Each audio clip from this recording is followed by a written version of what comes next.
this is going to serve as your warning. This episode has some language in it that might bother some folks. We're not going to cut it out. If you want to know what real believers look and sound like, what their lives have really been like, and who they really are as people, that's what you're going to get. Some people, I understand, have kind of been convicted that they need to stay away from certain language for whatever reason. If that's you, we totally understand and respect that. That's why we're giving you this warning. Now, if you're somebody who just doesn't like certain words or doesn't think Christians should use certain words, well, I would encourage you to set aside your judgment for a little bit and listen anyway, because like it or not, this is your sibling in Christ. We don't get to decide who is and who isn't God's child, right? I don't get to decide that, and you don't get to decide that. Now, if you're somebody who's just has a hobby of being recreationally outraged, well, then I'm sure you're going to ignore this warning, and you're not going to miss an opportunity to get self-righteous in the comments. If that's you, well, that's between you and the Lord, but good luck with that. Either way, you have been warned. All right? Let's get into the interview. It's something I struggle with. I think about it all the time. Like, my mom told me when I was a kid, she's like, you're either meant to be happy in this world or great. And you're meant to be great. So, like, am I ever going to be happy? In life, my biggest regret is that relationship. Not having that relationship, but like how I finished that relationship. And dude, I went out in the fields after she left. And it was like kind of like a movie. I didn't yell at God, but I was just like, show me something. Like, show me a reason to be here. I just need something to help me keep going. The spiritual warfare is real. Like, you're picking your cross up every day and fighting that battle. It has nothing to do with happiness. It's getting to the end of the assessment.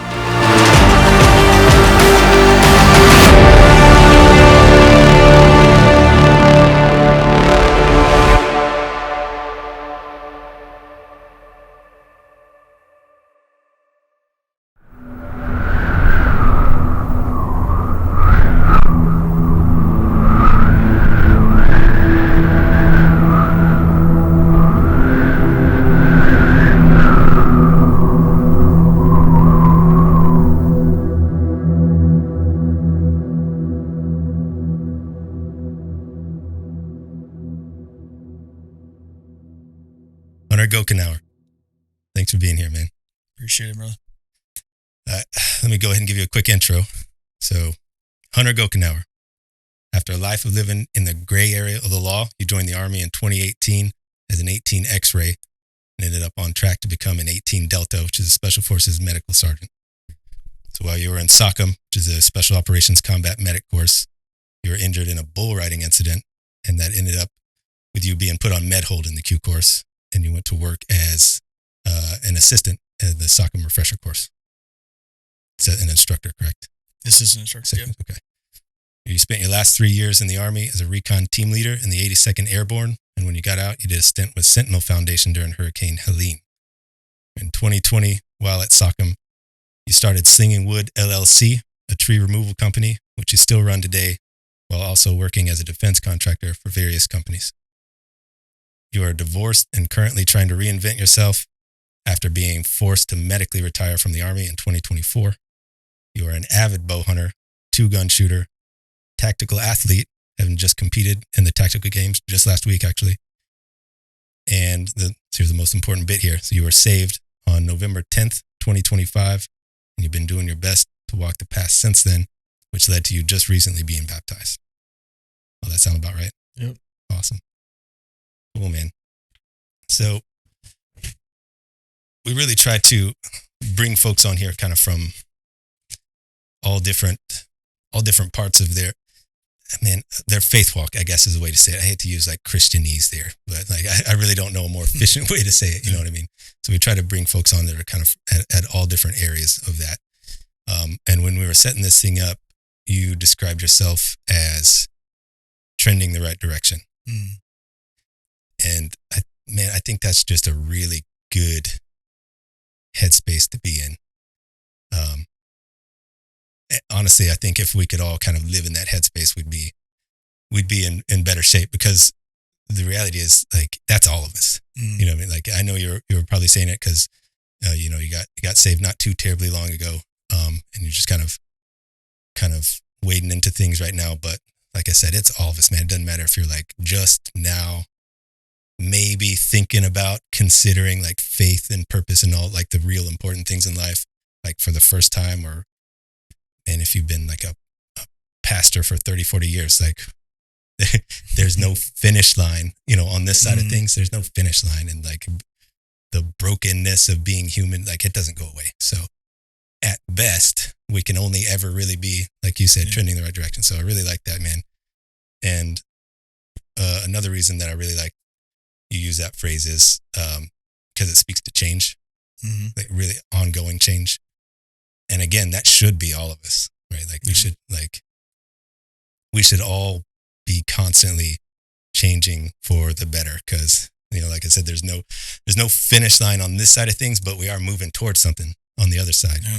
And the way we move toward it is to change for the better. Right? Yeah. So it was like a buddy of mine the other day. He made a perfect analogy, right? He's like, life as a Christian's like going to selection, except it's a much longer selection. He's like, every day, like you're being assessed, like God's assessing you every single day. And the day you pass selection is the day you go home. Yep. So life is just one big selection in the eyes of God. And when he told me that, man, that resonates with, because I mean, it's true, because like, it's like you go out there, it's like being a good person, doing the right thing when nobody's watching. Like they used to beat that into our heads. Like, and that's God, right? Like, even though like, say you're not watching me, it's up to me to still be a good man. Yep. You know what I mean? Yep. So when he told me, like, put in that perspective, I'm like, dude, that's going to resonate with a lot of other people too, because it makes perfect sense. Life is just an ongoing selection for God. That's funny you say that, because that's something that I say a lot. And sometimes people get it and sometimes they don't. But exactly that, like life is the ultimate A&S. Yeah. Exactly like you said, man. That's cool. Was that Tom said that? No. Okay. No, it was a dude at the tactical games. Oh, okay. Actually, the guys from Barbell Apparel, I walked up to him. They actually judged the shit out of me. And he even told me, I walk up and cut off jorts, and I just been at the beach for 2 or 3 days, and they assumed that I was just some army Chad, right? And then I saw the tattoos and everything, and then we started talking about, I did an ayahuasca trip, right? And we brought that up, and I had a problem with it because of my faith, because I don't know if this aligns. Yeah. And then come to find out, these guys are extremely religious. And we talked to them. I talked to like 2.5 hours in the middle of this competition. We're praying and talking about God. Oh, that's awesome. So like we had a lot of really good stuff, and we brought that up today. It was pretty, and it's cool because like ever since I've been saved, I find myself having these conversations, and people look at me like I get it, like I look a certain way, but I'm just, these dudes, once they find out that like I believe, like I got saved and whatever, like they just want to talk. And dude, what better way than talk to, especially dudes in this world, right? Because like, and that's the big thing too, is like a lot of these guys, they think they can't be saved, or they think they're not good enough. Same thing I went through. Like I didn't think I was worthy. I didn't think, thought I was weak. Out of ego. We all have ego problems, especially guys in the Army or wherever you're at. If you're in the military, you got an ego problem. I don't care who you are. So that's the biggest thing. And once you give that ego up and people see that, they're like, oh shit, well, if this worked for this guy, if this guy can be saved, maybe I have a chance to. And that's kind of like, I don't have a voice or whatever. Like I'm still new to this or whatever, but like if I can show one dude, hey, like you can do this too, then that's all it takes. Like if I save one person, my job's good. Dude, that's literally saving their life. You know what I mean? Yeah. Yep. No, that's good. That's like, it's leading by example. That's really what it is. And anybody, it's kind of ironic because like you said, you're exactly right. Especially folks in the military, they just kind of, they're kind of hardened. You know what I mean? They think it's weak. It's not for them. Like those are the dudes that like, they should understand. Yeah. They understand leadership. They understand leading by example, So it's kind of ironic that it kind of breaks down there when it comes time to actually step up and lead. You know what I mean? And I wish I had somebody like Tom when I was first got in the military, man, because my mindset would have been, my life would be totally different, because not to jump ahead, but like when I got to brag and everything, the crowd, I was saying like, it was cool to fight. It was cool to sleep with whoever you could. It was cool to just be a knuckle dragger. But in reality, man, like, yeah, it makes you cool around your buddies, but like, it doesn't make you a man. You know what I mean? So like, even though I was progressing where I thought I was supposed to be, I was pushing myself so far back, ruining my marriage, ruining friendships, like just building this. It wasn't even me. Like I look back on myself like 5-6 years ago, like who is that guy? Because that's nothing what I try to be. And like I said, I'm not perfect. I have a long way to go. But just from the guy I was then to now, other than the way I physically look, I don't see it. You know. I'm glad you brought that up because that was actually going to be like kind of my first. So like, obviously, I want to do a whole life story on you. Mm-hmm. But before we get to that, before we kind of go all the way back to the beginning, I wanted to kind of jump in pretty much right what you're just talking about, because we were talking about how kind of ongoing change. Mm-hmm. That's the thing, right? Because we really kind of need a running start at this thing if we're going to make it through to the other side. You know what I mean? Mm-hmm. So as someone who recognizes that you're just in the middle of ongoing change, what part of you had to die to kind of be who you are today? Ego. 100% ego. Like I thought I was the shit. You know, I mean, like I say, I'm not some cool operator, but I've done a lot of stuff most men's never done, right? Like whether it's army, business, bow hunting, like all this stuff. Like I put myself on this pedestal and I thought I was the shit. Like, I mean, I've had beautiful women, like my exes are gorgeous, like all this stuff. And I thought that's what made me a man. And, it was I had a really bad night, like one of those nights. And that's the next day that night I got saved. And I had to give up the ego. I had to humble myself before God because that's what kept me out of it, right? It was like, I got this on my own.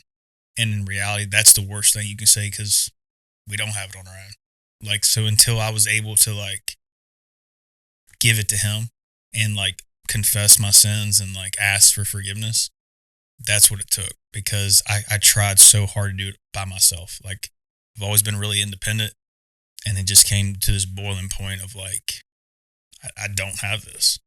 So I had to give up. I had to give up the ego, and I still have ego problems. We all do, you know. But I had to like humble myself and get down on my knees and be like, hey, like I need help. I can't do this all on my own. So that's what really like brought me. That was in November when that happened. Okay. So. Okay. Yeah, we'll definitely come back around to that when we get down the road a little bit. Let's go ahead and back it up. Then let's go back all the way back to little baby Hunter. Where'd you grow up? I grew up in Virginia, a little town called Luray Caverns, what we're known for, a little mountain town up in Virginia. Loved it. It's beautiful. Still own some property there. Just it's a poor area. So I don't know if I'm ever going to go back or not, but I got 30 acres if somebody ever wants to get married to me again and build a barn dominium. Nice. Yeah. What kind of stuff were you into? Hunting and fishing, man. I shot my first deer when I was 4 years old. Shot my first squirrel when I was 4. So like I was hooked. So that's all I wanted to do was hunt and fish. My granddad literally used to take me fishing every single day after school until I got my driver's license. Yeah. Even when I was old enough to hunt, he would park the truck and sit in the truck and let me walk to my tree stand. He would just sit there for 3 hours and wait for me. Yep. Never saw that man touch a gun other than holding mine. I never seen him kill anything, but he would take me every day. He didn't even know how to fish. He just would stand there and support me. Yeah. So I was into that. Baseball. I was a big baseball player. Did a lot of travel ball and stuff like that. But mainly, man, outdoors. I trapped. I used to trap coyotes, bobcats, foxes growing up. So basically anything outdoors, that was my jam. I loved it. Okay. No. Did you think you were going to move into like pro ball at some point, or was that just kind of a thing you enjoyed? No, I just enjoyed it. I probably could have went D2 college football. But I missed so much school during hunting season, during football season. I missed practice all the time to go hunting.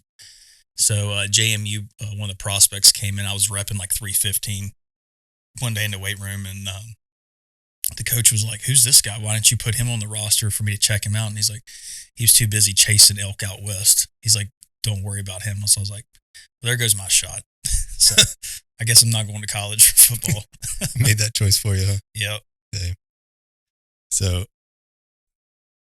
you grew up out there in Virginia. You went to high school and everything out there. Yep. Did you join the Army straight after that, or? No, so I tried to join the Marine Corps when I was 18. Made it through the DEP. I was in the DEP program and everything. And you ever heard Rocky Mountain Spotted Fever? Mm-hmm. So I got that mushroom hunting up on the Shenandoah National Park. So I went from running like an 1833 mile to like I was dead. Like it took me like half hour to run 3 miles and I couldn't get out of bed. So Marines kicked me out. Moved to Myrtle Beach for a little bit. Got into some debauchery because I started hanging out with the wrong crowd. And then came back. And I tried to join the Army. Actually, it took me 4 times to get into the Army. The first time the recruiter ghosted me. The first time the recruiter was sleeping with the girls, so he got whatever. Second time he ghosted me. Third time, a guy I was kind of like a loan shark for him. So I'd loan him $5,000. He'd bring me back like $8,000. Like no questions asked, but he was my recruiter. So he basically made this whole story up where I wasn't even in the program. So I'm expecting to go to MEPS and do all this stuff. And then one day when I was supposed to go to MEPS, he's like, hey, and this weird number calls me or texts me. It's like, this is Colonel so-and-so, like, what we're taking, whatever. Come to find out, this dude had fabricated everything to fake phone numbers, fake documents, everything, like the whole 9 yards. So I called my recruiting office and the guy literally blamed me. He's like, who are you? Blah, all this stuff. It's like, all right, bet I'm going to call Manassas, like towards DC. So I call the dude up. I'm like, hey man, like this is what's going on. Can I stop and talk to you? I'm taking my wife on a date night. We'll stop in. He's like, he thought it was full of shit, obviously, because like some random dude on the phone's making this whole story up. So we roll up. I had a Corvette at the time. And like I say, my wife at the time was Miss Virginia. So she's a knockout. I'm in a 3-piece suit because we're going to a nice steakhouse. And I pull up in the Corvette and the guy walks in and says, hey sir, are you lost? Can I help you find something? I was like, I'm the guy on the phone. I walk in, I laid everything because my ex-wife is like, she could be a CIA agent. Like when it comes to documentation and stuff, it screwed me in the end. But like when she was on my side, it like helped me a lot. Right. So I laid it out and he's like, okay, we don't really know what to do with this. Can we keep this? And I'm like, yeah, she's got copies. Don't worry about it. We go spend the night after dinner and stuff. And the next morning, the real lieutenant colonel, who he was faking, calls me. Hey, sir, can you stop back by? I'm like, yeah, I'm on the way home actually right now. They were so worried about me making a scandal out of this. He's like, what do you want? I was like, bro, I just want to go to the Army. That's it. That's all I want to do. He's like, all right, let me figure this out. He personally took me to MEPS. I was in and out of MEPS in maybe an hour and a half. Whoa. He's like, what job you want? So I had a geospatial contract to begin with, which I kicked myself in the butt for not taking because I'd been sitting pretty right now. But one of the other recruiters, he's like, what do you want to do? So, well, I want to go get my TS, SCI and all that stuff. And I'm going to go to selection. He's like, bro, with your attitude and your personality, he's like, just send it. He's like, you don't want to be one of those guys walking with their finger on the wall down the hallways. And I was like, well, I guess. And so I came home and told my wife at the time, and she was pissed because, man, we were wanting to have a family and all this, and like being close to DC. Like if I had that TSSCI geospatial, man, I've been knocking out 180, 200 a year. At 20 some years old. Easy. Yeah. So, but then I took the X-ray contract because ego. I thought because I was a monster when I was 245 when I joined the Army. Like I thought I was I looked like a gorilla. Like that's where my tattoo, that was my call sign, was silverback. Oh. So that's what I did. And then next thing I know, I shipped out like a week later. Wow. Yeah. That's pretty fast, man. Yeah. I almost got kicked out of MEPS though before I left. I used to drink back then. I wasn't a drunk, but like I drank. And I was downstairs in the MEPS hotel drinking with these like judges from some big wig, whatever outfit. We're drinking scotch, and the bartender comes over. He's like, "Hey, you can't drink here. Like, you gotta get out." And these judges are like, "Hey, man, we just spent $200 here. Like, this is a cool dude. Like, we're buying him drinks." And the guy's like, "There's a sports bar. If you just keep walking, you'll find it." I'm like, "All right, man, I'm hungry. I'm gonna get some wing." Dallas and Redskins are playing. Walk over there, and I'm drinking the 120, whatever beers they are. They're like 16% alcohol. I have like 6 of them. And I come back to check in at 10 o'clock. Well, I walk back over and I drink like 4 or 5 more. So, dude, this is in Harrisburg, Pennsylvania. So it's snowing, it's cold, it's November. I don't have a jacket. I'm just in like a long sleeve thermal, and I lose my key card. So I have to go to the front desk, right? She thinks it's funny, so she gives me a key card. And as I'm trying to get my key card in, this little dude, he follows me on Instagram still. I haven't seen him since this night. He's like winks at me as I'm trying to get in my hotel room door because I'm obliterated. I walk in, immediately throw up in the toilet, and I go to have a roommate, and it's this little scrawny dude who's like in fetal position crying to his mom. I just pass out face first on the floor. Right? Wake up the next morning. I don't know how I passed the breathalyzer because I was still hammered. And we do all my paperwork. I was only there like 45 minutes the second day. And I look at the head of, he was a master sergeant of all MEPs up there. And I was like, hey, brother, like, do you have some ibuprofen and a bottle of water? He's like, are you feeling sick? I'm like, yeah, man, I'm hungover. He's like, what? He's like, what do you mean you're hungover? I'm like, yeah, I got hammered at a sports bar last night. He gives me my whatever and my drink. He's like, go there and do not talk to a single person until your recruiter comes pick you up. And of course, the guy they sent to pick me up, he's like, bro, that's the most infantry thing I've ever heard in my life. He's like, you're going to do great. So that was my first like real taste of like, before I joined the Army, of just like the dumb shit that was going to come. It was foreshadowing. That's true. So I guess I kind of skipped over a little bit there. So you were already married at this point and everything. Yeah, I got married before I left. Okay. So what were you doing before? I guess, first of all, how old were you? You joined in 2018, right? So, yeah, I was 20, I think I was 22 or 23. 22, 23. I don't remember if I had it in that. Yeah. Yeah, I guess I didn't put it. Okay, so. Yeah, I was pretty young. Well, I mean, I was one of the older guys in basic, but in life, I was still a kid. Okay. You know? Sure, yeah. Yeah. Do you want to talk about like my wife? Yeah. So just whatever, like, I was a big drug dealer in my hometown, man. Like, I didn't really do drugs, but I was good at making money. I just got out of a pretty shitty relationship with just some random chick. I was whatever. And that's when I met my wife, kind of met her through her. And her name's Carla. She was going through, she was a nurse and all this. And like, she was going through a really bad divorce. And I used to like give her money all the time because that guy was just, he was something, right? And when she broke up with him and I broke up with my girlfriend, we were friends. So like for a whole year, we hung out all the time. No sex, like we were just legit friends. Like I would third wheel her dates. Like I would stay at her house and she would bring me food from her dates. She'd be like, yeah, my son's hungry. I'd be there for a steak dinner she'd bring home from me. Oh, the dude bought? Yeah, the dude bought. And one time, like I rode bikes all the time. I still ride, but not like I used to. And I was bar hopping, waiting for her to get back from her date one day. Well, she forgot to leave the door unlocked for me. So I pulled my Harley around the back, and I'm like hiding in the bushes, and the guy's still in the driveway. And I'm like, psst, psst, hey, the door's locked. She's like, get down. She's like, what are you doing? So yeah, man, we were like best friends, like literally best friends. She was an amazing person, and one day we used to go to this little bar away from everybody. Like nobody would find us. This little town called Sperryville, Virginia. And everybody used to always be like, hey, like y'all are in love with each other. Like just do it. And we're like, no, we're friends. And I drank like 27 shots of tequila that night. And we were shooting pool. And it's this little hole in the wall country bar, man. Like I said, I was a big dude and I used to be able to drink a lot. And I just looked at her. I was like, I think I'm in love with you. And that was it. Like we went home that night. Nothing happened because I was so hammered. Like I fell asleep and she tucked me in and cuddled me. But that's how we started dating. And dude, when it was good, like I would have burnt the entire world down for that woman. You know what I mean? Like when we were in love, it was it. Like I thought that's who I was gonna be with the rest of my life.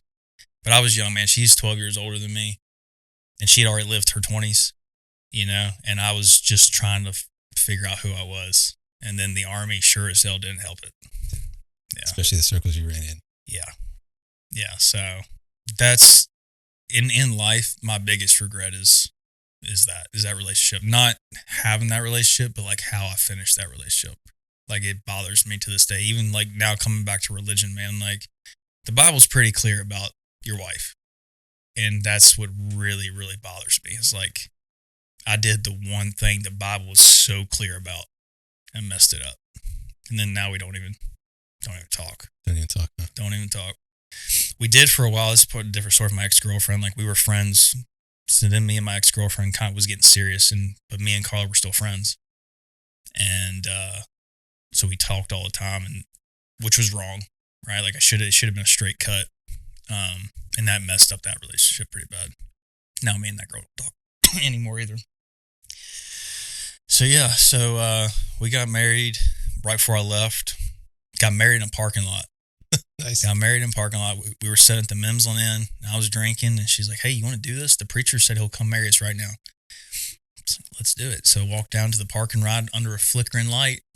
Told her I loved her, wanted to marry her, and we did it right then. Went back to the bar and went to sleep after that. What'd that feel like, man? Dude. Sound like she was. You could tell she was the one. Man, like I say back then, and like I say, she's gonna maybe have a different side of this than me, but like I know how I felt, and like, dude, I was happy. Like we had just had a miscarriage before that too, that really wrecked us. That was pretty hard because we were waiting. We wanted to get married in Switzerland, so like we were waiting it off, but like the Army's like, "Hey, I need you to leave." So we benefits and all that, pretty standard. Everybody just gets married for that, and yeah, dude, like we had the best of times. Like, just because like I said, we'd ride around just blaring country music, looking for deer. Like I miss those days so much when life was simple, And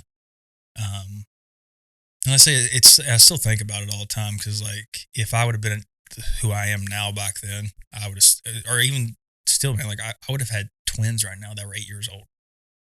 Like what kind of life would that have been? Still been happy, big house. She's a doctor now. She's killing life, and I'm so happy for her. She won Mrs. USA. Dang. Yeah, so like we would have really had the life if I could have just manned up and just been a man. But like I said, I was in my 20s, man. I was learning. Like I had a horrible childhood, horrible role models. So I didn't know. And it's not an excuse because every man is in charge of his own soul, right? Like in Kingdom of Heaven, like I don't know if you know the scene where Baldwin's like, you alone are in charge of your soul. When the time comes, you can't say somebody else made me do it. So that's the thing. Like I can ask for forgiveness. I asked her for forgiveness. I apologized to her. It still doesn't take back what happened. But yeah, man, back in the day, like I love that woman too. Like I would have done anything for her. And I still, if she called me right now and was hurting, dude, I would drop bodies for her. She probably never call me again, but if she needs me, I'm here.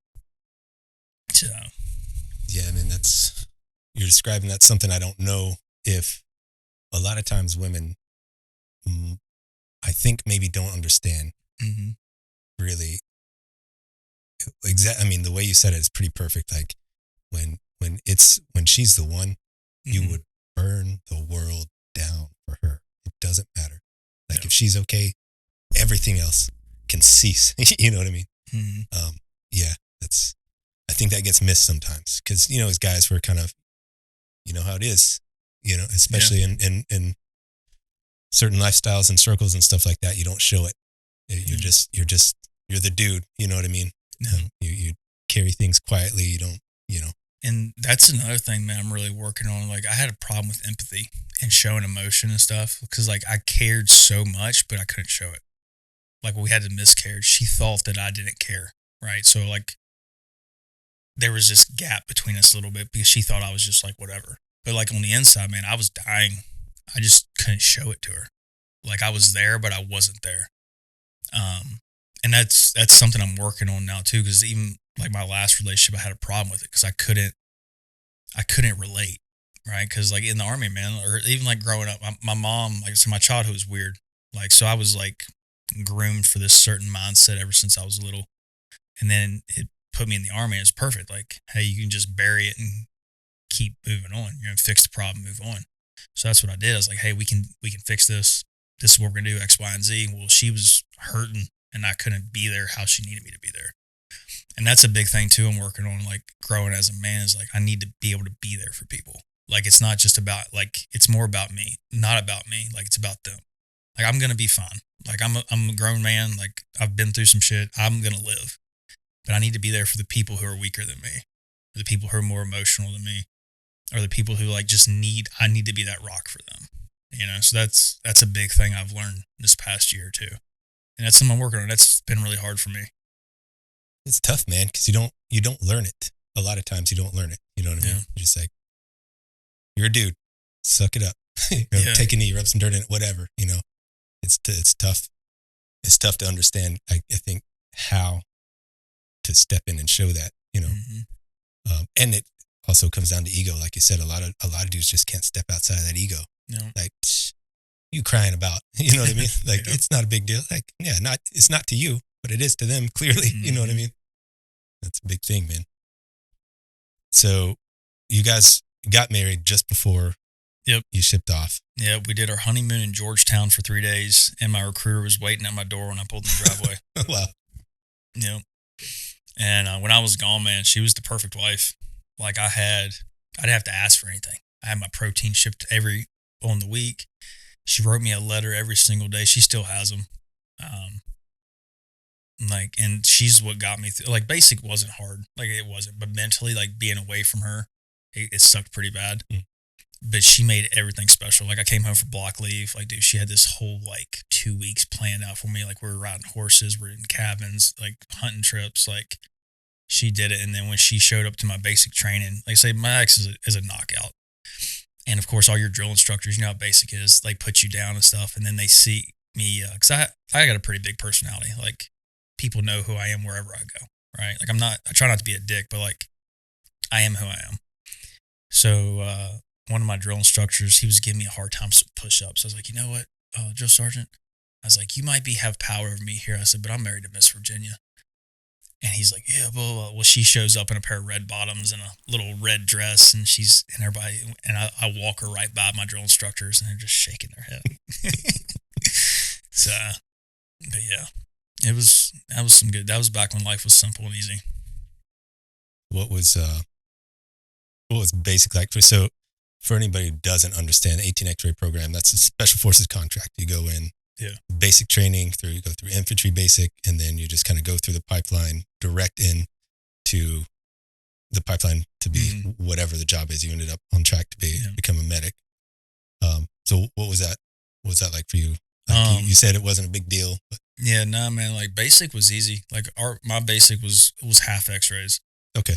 So most, but then again, man, like they sent some dudes who couldn't. One dude couldn't do 5 push-ups in basic training. He's like, I'm going to hang out in special forces until a job opens up in cybersecurity. I'm like, bro, that's not how this works. You know what I mean? And so I met some really good dudes. One of the guys in basic still best friends with. And actually another dude I went to basic with, he goes to Grace Church. Joe Kyle. I don't know if you know him. Yeah. Yeah. So me and him went to basic together. No way. Yeah. I saw him at church one day. He's like, G, what are you doing? Like everybody used to call me G. And I was like, yeah, man, I'm here. But yeah, so then basic training was easy. It was super cold. So like, man, we didn't really do anything. I got fat. Like I said, I showed up at basic like 240 something. And I got chubby when I got out after I graduated. Which literally walked from the graduation parade field to Airborne school. Airborne school was probably the dumbest thing I've ever done in the Army. First jump, thought I died, knocked the wind out of me. Same here. You know what I mean? Like being that big, like even after Bay, I was still like 230. I just wasn't like a chiseled 230. And then she came down every weekend. We hung out. I snuck out every weekend, stayed with her during Airborne school. And then when we got to Bragg, man, that was a kick in the nuts. Yeah, that was I got there when all the like General Sontag, basically when they were revamping, when all the investigations started, dude, they used to beat us. Like I remember my first day, they took us across the street, and after like 4 hours straight of smoking, I remember like I'm not man enough for this, and I haven't even made it to the prep course, much less selection. And I called my wife. I was like, hey, like I can't do this. She's like, suck it up. Like basically she was like, you got this. It's what you're doing. Like this is our future. Like you got to do it. And, but I'm glad because it made everything else easy. Like when I got to selection, like I thought selection was like so slow paced. I was bored. Not that it was easy, but it just compared to like the smokings they used to give us, man, we didn't get smoked at selection. it was a gentleman that's like, hey, do this today, do this tomorrow. We're doing this right now. So I kind of appreciate how bad they treated us because it made everything else seem easy. Yeah, they do a real good job at that. And SOP C, that's what you're talking about, right? The prep course. No. Before they did that. They did this before we even got to the prep course. Oh, okay, gotcha. Yeah, they did this before we even got to the prep course. And the prep course was pretty simple out on McCall. It was just like long 3 weeks, no phone, can't talk to anybody. And then your weekends are off, so you're just sitting around. Okay. Which wasn't bad. Like, I was in pretty good shape. Running, I was just always a bigger dude, so running always kind of kicked my ass. But yeah, and then after I got back from SOPC, I couldn't go to the next selection course because I got in a fight at Charlie Mike's with a buddy of mine. Yeah. And I thought, that was the first tactical games I did. This was like years ago. So I went and proofed the tactical game staging lanes. Well, I thought I broke my ankle. Well, hunting season started the following day. And but come to find out, I had cellulitis in my ankle and didn't know it. So I'm walking around my Ranger panties out at the TRC complex. And Carla's a nurse. And she's like, hey, we're going to the ER. I'm like, it's just my ankle. We're going bow hunting tomorrow in Virginia. She's like, no, we're not. So we're in this like shouting match. Not aggressive, but just like arguing. And I was like, all right, fine, but we're packing the truck up. When we get out of the ER, we're going to Virginia bow hunt opening day. And come to find out that cellulitis was in my bloodstream. And she literally saved my life because the doctor because as soon as we got in the truck to the hospital, my leg just started swelling, right? Like bad. And I got there and they're like, yeah, if you'd have waited another day, you'd have been septic. Like this would not have been good. But the problem was my liver was so inflamed from the night before getting that fight drinking, they couldn't give me pain meds. And they didn't give me any like fluids to rehydrate me. So she likes to say that she saved my life, which she did. She saved my life that day because, like I say, I was in a leg cast or like whatever for like 3 weeks after that. So I missed the next like selection class or whatever. Then I went in January. Were you thinking you might get rolled out at that point, or were you pretty sure it was going to get handled? Okay. Yeah, it was just like cellulitis. It just has to go its course. And they give you the antibiotics and stuff. And okay. Yeah. And so I went to selection January that year. And that's when COVID like all started, right? So I come back to Bragg, and Bragg is like empty. Bragg's never empty, right? Rolled to Bank Hall, and there's only our trucks in the parking lot. And she leaves me a note, packs of cigarettes and a Mountain Dew. So like Marlboro Reds and Mountain Dew was my thing. Like I didn't drink coffee, didn't know that, but I drink a Mountain Dew in the mornings and smoke a cigarette. Well, come to find out, like Kobe had died in a helicopter crash that month. Iran bombed a bunch of bases, whatever, and then COVID happened. So like in those 3 weeks, the world like stopped. I'm like, what the hell? And she wasn't home when I got there, but it was funny because like she had all my testosterone already pre-drunk, so I've been gone. And it was a note that said, got your shots ready for you. Take a shower. I'll be home soon. And dude, I'd lost 30 pounds and I didn't want her to see me. My face was wind burnt and chapped. And she like walks in and she's like, I don't know what you just did, but like, we're going to get food. Like, thank you. Yeah. So, and then with Sockham after that, I didn't want to be a medic at all. What'd you want to be? I wanted to be a Bravo on a CRIF team. Okay. That's where my buddies were at, and that's what I wanted to do. And I look like a Bravo. Yeah. You do. And they used to tell me that every day in Sockham. Like, gee, you'd make a really good Bravo. Well, that's not a compliment there. Okay. You know, that's, you know what I mean? And so I was going through, and I used to ride bull. I got in this phase where I was riding bulls, and had it wasn't even that bad of a ride. It was just how I landed on my hips. And I got home that night, and I was like almost in tears because I was at the rodeo till like 2 a.m. So she was pissed. Like, what are you doing? And it took me like 15 minutes to get from my truck to my door. And she opens, she's like, something's wrong. I'm like, yeah. Like, I don't show emotion. Like, something's wrong with me. The next day, we had a 5-mile run. And dude, I was always top 10% of the class as far as physical goes. And that run basically finished what was going on. And then like another month went by and it kept getting worse. And of course, blood in the water there, man. Like, I was a piece of shit. I was this, I was that. They said like, you have an STD. I'm like, I don't have an STD because I had urinary retention issues in my lower back and pelvis was just like awful. I couldn't do anything. Nobody decided to do a physical assessment on me, right? They were just like, whatever. And finally, one of the Thor trainers did. He's like, something's broke. And took me for x-ray, and I had a displaced fracture in my right hip, a torn hip labrum, and my symphysis was dilated 11 centimeters. Wow. He's like, how are you walking? I said, bro, I've been rucking and running and lifting weights, like going to class 6 hours a day.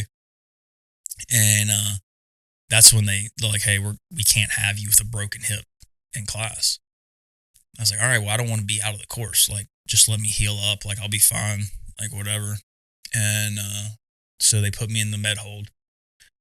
And when I was in med hold, me and the one NCOIC was pretty good buddies. I'm like, hey, bro, like, can you put me somewhere that I'm learning? Like, I want to be an asset. I don't want to be like these other guys who just are like malingering and just like getting fat and playing video games. Like, if I'm going to do this, I want to learn it. And she was going through med school at the time too. So like we could like practice off each other. So that made it really cool. And then, yeah, man, I got back there. I loved the job, just being the assistant. Like, I learned so much. I probably learned more back at Refresher than I would have like in Sockham, or I did in Sockham. And I worked back there forever. It's big boy rules. Like, got to wear what I want. Had scruffy beard, hair, like whatever. And I loved it. Like, I went back to Refresher 2 different times as a student and passed. And like, they're like, bro, what? I'm like, hey man, medicine's easy. Cause like I was looking at it from like a knuckle dragger's point of view, like, stop the bleed, get the IV in. Like, that's medicine in the tactical world. Like, clinically, I suck at clinical medicine, but I can stop the bleed and I can put an IV in you in just about any spot. So like I simplified it so much to where to me it was easy. And that's what like my instructor when we went back through as a student, he was like, yeah, man, he's like, you make it so simple. He's like, all these other guys are like going down all these rabbit holes and you're just doing what you're supposed to, stop the bleed and stabilize. So I actually like really liked medicine after that. And then like say once I left and went to the 82nd though, I think my 3rd day there, I was teaching guys blood transfusions. Well, they don't do that there. So the head medic comes in and he flips out. He's like, who are you? Like, what is this? And all whatever. I'm like, hey bro, like if I go down, like I want these guys to like know what Rolo is. I want these guys to like say, this isn't for them, it's for me. Like, I need to make sure like I'm going to live. And then when I deployed the following week, first started, he's like, we better not catch you doing medicine. Like, you're not, like, because all my stuff didn't transfer over.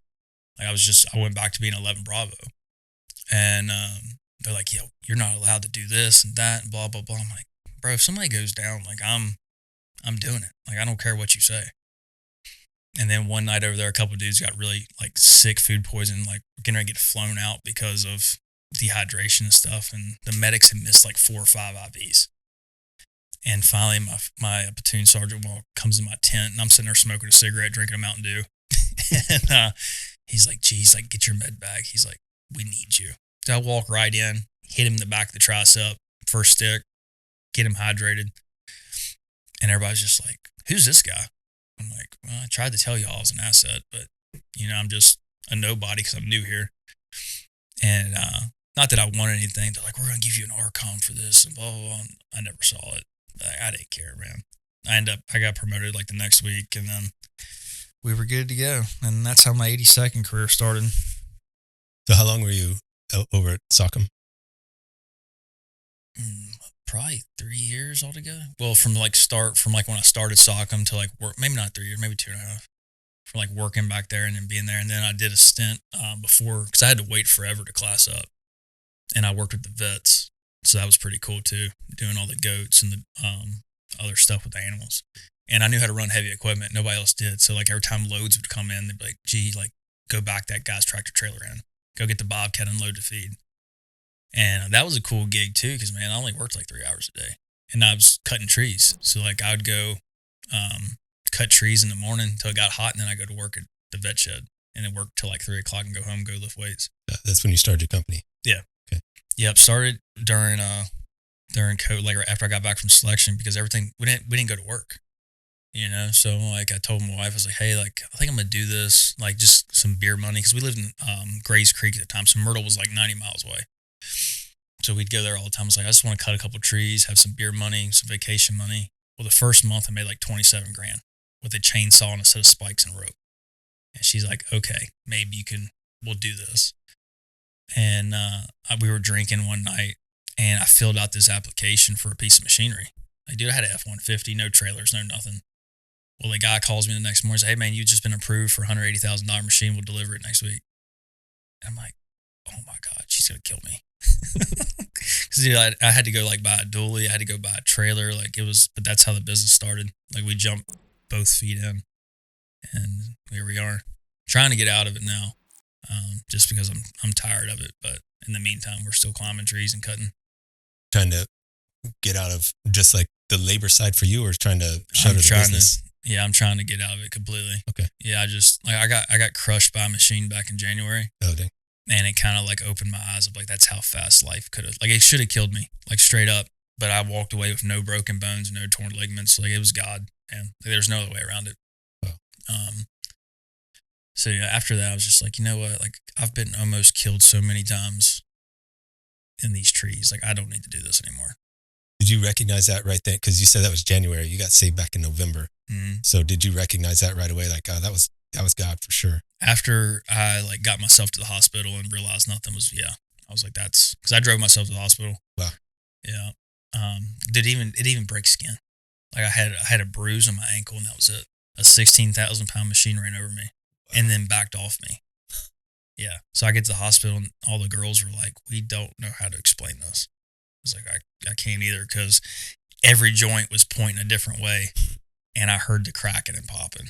And I'm holding a big chainsaw while this is going down, so that I didn't cut myself, didn't tear anything, didn't break anything. Like, there's no other way to explain it. Like, it wasn't my time, you know? So yeah. That's, man. It's pretty cool. It happened right after you got saved, though. It's like, it's just not even a little, it's a pretty good little, like, nudge. Like, hey, yeah, like, wake up. You're on the team now. We got you. You know what I mean? Yeah. And dude, like, and going through my whole life, right? Like, because I say I grew up religious, not super religious, but my grandma was really religious. And I had one friend at home, man, he used to hound me all the time. He's like, bro, and I would argue with him because I thought I was educated, you know? And we weren't like heated arguments, but like I was always trying to disprove him.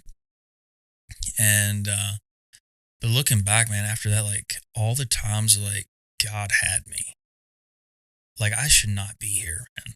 Like not even military, just life in general. Like I should not be here. One night we were down drinking in Pinehurst, and I don't really drink anymore. Like I'll have a beer or whatever, but like I used to drink.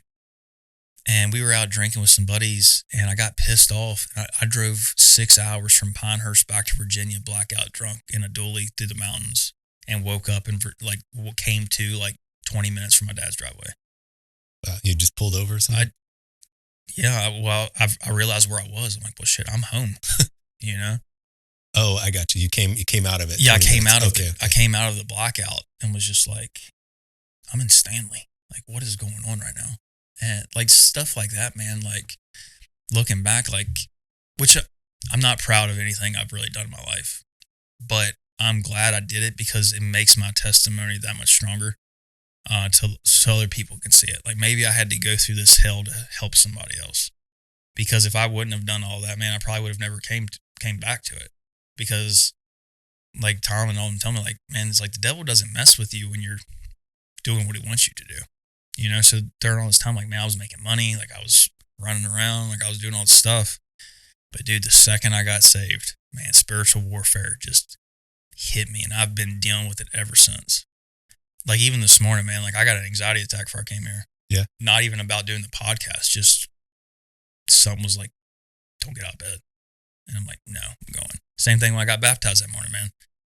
Huge anxiety attack. And I was like, man, this is like really trying to get me to shut up.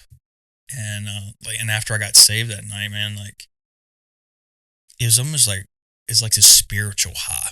Like once I like let it out, I rode this high for like 2 or 3 days, and dude, the third day, life just, that's when me and my ex-girlfriend really started like having some major issues.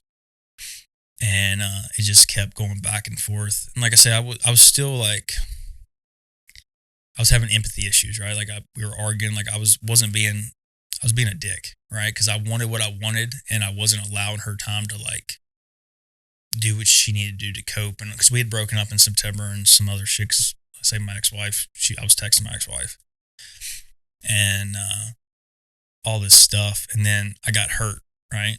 And then 4 days after I got hurt, that's when we broke up officially, with no contact. And dude, I hit this depression and then like all this stuff, and like it's just been nonstop. And then like I got baptized last week, and then I had this whole drama go down like last weekend's tactical games in the tactical community because of my ex-girlfriend. I have no animosity towards her whatsoever. Like, I wish her the best. I love her. Like, if she called me today, I'd answer the phone. But it was just like unnecessary stuff that came about 3 months after the fact. So it's just like, it's the more I get closer to trying to be a good man and it just keeps hitting me. And that's the biggest struggle, is like, now that I'm trying, and I'm talking to people all the time about it and whatever, and it's just like, it's trying to silence me. It's trying to make me go back to my old ways. It's like, hey man, it should be easier, like, not be depressed if you just go find some girl and like fill that void. I don't want that, So yeah, man, like, spiritual warfare is real. It is. It is 100% real. And if you'd have told me that forever ago, I'd been like, man, you're being a bitch. Like, it's life. Deal with it. But man, it's not just life, and you can't just deal with it. You got, like, every night I pray, like, hey, I need you. Help me get through this. And I find myself praying like almost all day. Like, every time I get like a quiet, I just like close my eyes and just like talk. And it comforts me. And I got to realize too, like, my timeline and God's timeline aren't the same. That was a big thing too I had issues with. It was like, hey, I'm saved. Like, why is my life not better? Like, why is my life getting worse? And a lot of my buddies like, hey bro, it's part of it. Like, he breaks you first, and then the devil comes after you because he just lost. He's like my one friend from Virginia, super religious, the one who's he's been after me for like probably 10 years to get saved. He's like, bro, now that you're able to you're talking to a group of guys that probably would have never even took a second to listen to somebody like me. He's like, so you're a tool now for God. He's like, the devil don't want that. He's like, he wants to shut you up. He's like, because you're talking to a whole nother group that, like, and you can relate to them. He's like, some regular, like, not to make fun of people, like some people at church, very prim and proper, kind of nerdy. Sure. Like, if they would have came and talked to me, I'm like, bro, get out of here. You know what I mean? Right. Yeah. But like, you see me, I'm coming up, tattoos, like, I look rough, and like, hey man, like, God's real. Like, he can do this for you. Like, people listen a little bit, at least in our groups, our areas. So that's something I've been dealing with. It's definitely spiritual warfare. It's so real, man. And you're right. It does. Outside looking in, it sounds pretty woo-woo. Sounds a little wacky, but it's absolutely real, man. And it's kind of, in my mind at least, kind of a byproduct of, like, so I don't know if I can really articulate this well, but like, I think, and this isn't me, trying to be judgy or anything, but I think a lot of times people, especially when they're just coming to faith and stuff like that, or outside looking in, they can miss it. They can miss that it has to cost you something. Mm-hmm. Like, there's always a give and a take. And I say that a lot, and I honestly feel like it doesn't quite land to a lot of people because I guess they just don't explain it well. But like, if you're going to take everything that you get from salvation, you got to give up everything. It's not just you got to give everything up. That's your comfort. That's everything that you know to be right and proper. You got to give it all up. It's like, and David sets a real good example of that in, I think it's 2 Samuel, when he's like, okay, hey, I need to build this altar, and it's got to be here. He went, I guess, up to the threshing floor or whatever. He's like, hey, I got to build an altar here. I need to, atone for my sins from taking this census. I want to buy your threshing floor. And the guy's like, I mean, you're the king. You can have it. You can have it. In fact, I'll give you my oxen. You can break down their yokes for the fire. You can have it. He's like, no, I'm not going to give something to the Lord that didn't cost me anything. Mm-hmm. I'm going to buy it. You know what I mean? That's the right mindset. I think it gets missed a lot because, man, we want to take it all. We don't want to give anything. No. And that's it. And the point I'm trying to make is, in my mind, spiritual warfare is is just another part of that. Like it's the beginning. It comes in right away, like you said, usually, and it's just the beginning of you having to give stuff up. Like, oh, you were comfortable. You wanna carry this flag now? Okay, let me take away some of that comfort. Yeah, and dude, I hit rock bottom, like straight up. Like I hit rock bottom, and there was no, like I said, like you heard my sermon, like it was a gun or salvation. And like even after I got saved, like I had a really bad, like I literally did. I almost shot myself after I got saved. I was at I hadn't gone to B-Hawk. Me and my ex-girlfriend, that was our hangout spot. Like, and I was like, you know what? I'm gonna make myself get out of the house and go to B-Hawk. And just the memories started, and then just like, I don't know if you've ever been there. I hope you've never. But like guys who have been there, they get it. Like this overwhelming darkness gets in your chest, and it's nothing you can describe. It literally just feels like emptiness. And then everything starts spinning down. I mean, I pulled my driveway, and I'm just like, you know what? Like, what else do I got? Like, I'm not really close to my family. The girl I thought I was going to have kids with left me. I don't talk to my ex-wife. Like, here I'm sitting in a brand new truck and on a horse farm, and like I have nothing. And I had my gun in my hand, and like one of my friends called me. She's like a sister to me. She boards her horses out there, and she's like, "What are you doing?" I'm sitting in my truck. She's like, "What?" I was like, "I'm just sitting in my truck. I'll talk to you later." Well, she could tell something was up, and I'm just sitting there playing with my gun, like it just whatever, and like I'm just trying to talk myself into it. And she pulls up, and she's, "Hey, I got you some sunflowers and we're going for a walk." She's like, I'm like, "I didn't tell you to come here." She's like, "You didn't have to." And I've had that happen 3 times. Once after I got saved, like the night or two before I got saved, and then once like a year and a half before that. But that night, man, like I was ready, because I was like, I've done everything I can do. I don't have anything to live for. Nobody really loves me. And that was rough. And then I got baptized a week or two after that. And then since then I haven't had those thoughts. But like that night, man, I was gonna do it. Had my 320 right there, and it's like, do this quick and be done. I don't have to worry about this pain anymore. That darkness. Because like I say, when it hits you, man, like it's dark. And it almost feels like it's somebody in your ear being like, just do it. Like it'll be over. It's almost like there was somebody on my shoulder talking to me. And so that was rough. But thank God for her, man. She showed up that night, and I'm here today. Did she know what you were? Yeah, she knew. Yeah, she knew. She saw the gun when she like walked up the truck. Yeah, she knew. Cause like, man, I've been known my whole, like, I've kind of had like that no give fucks attitude, and she knew that. So she knew if I like was gonna set my mind to it, I was probably gonna.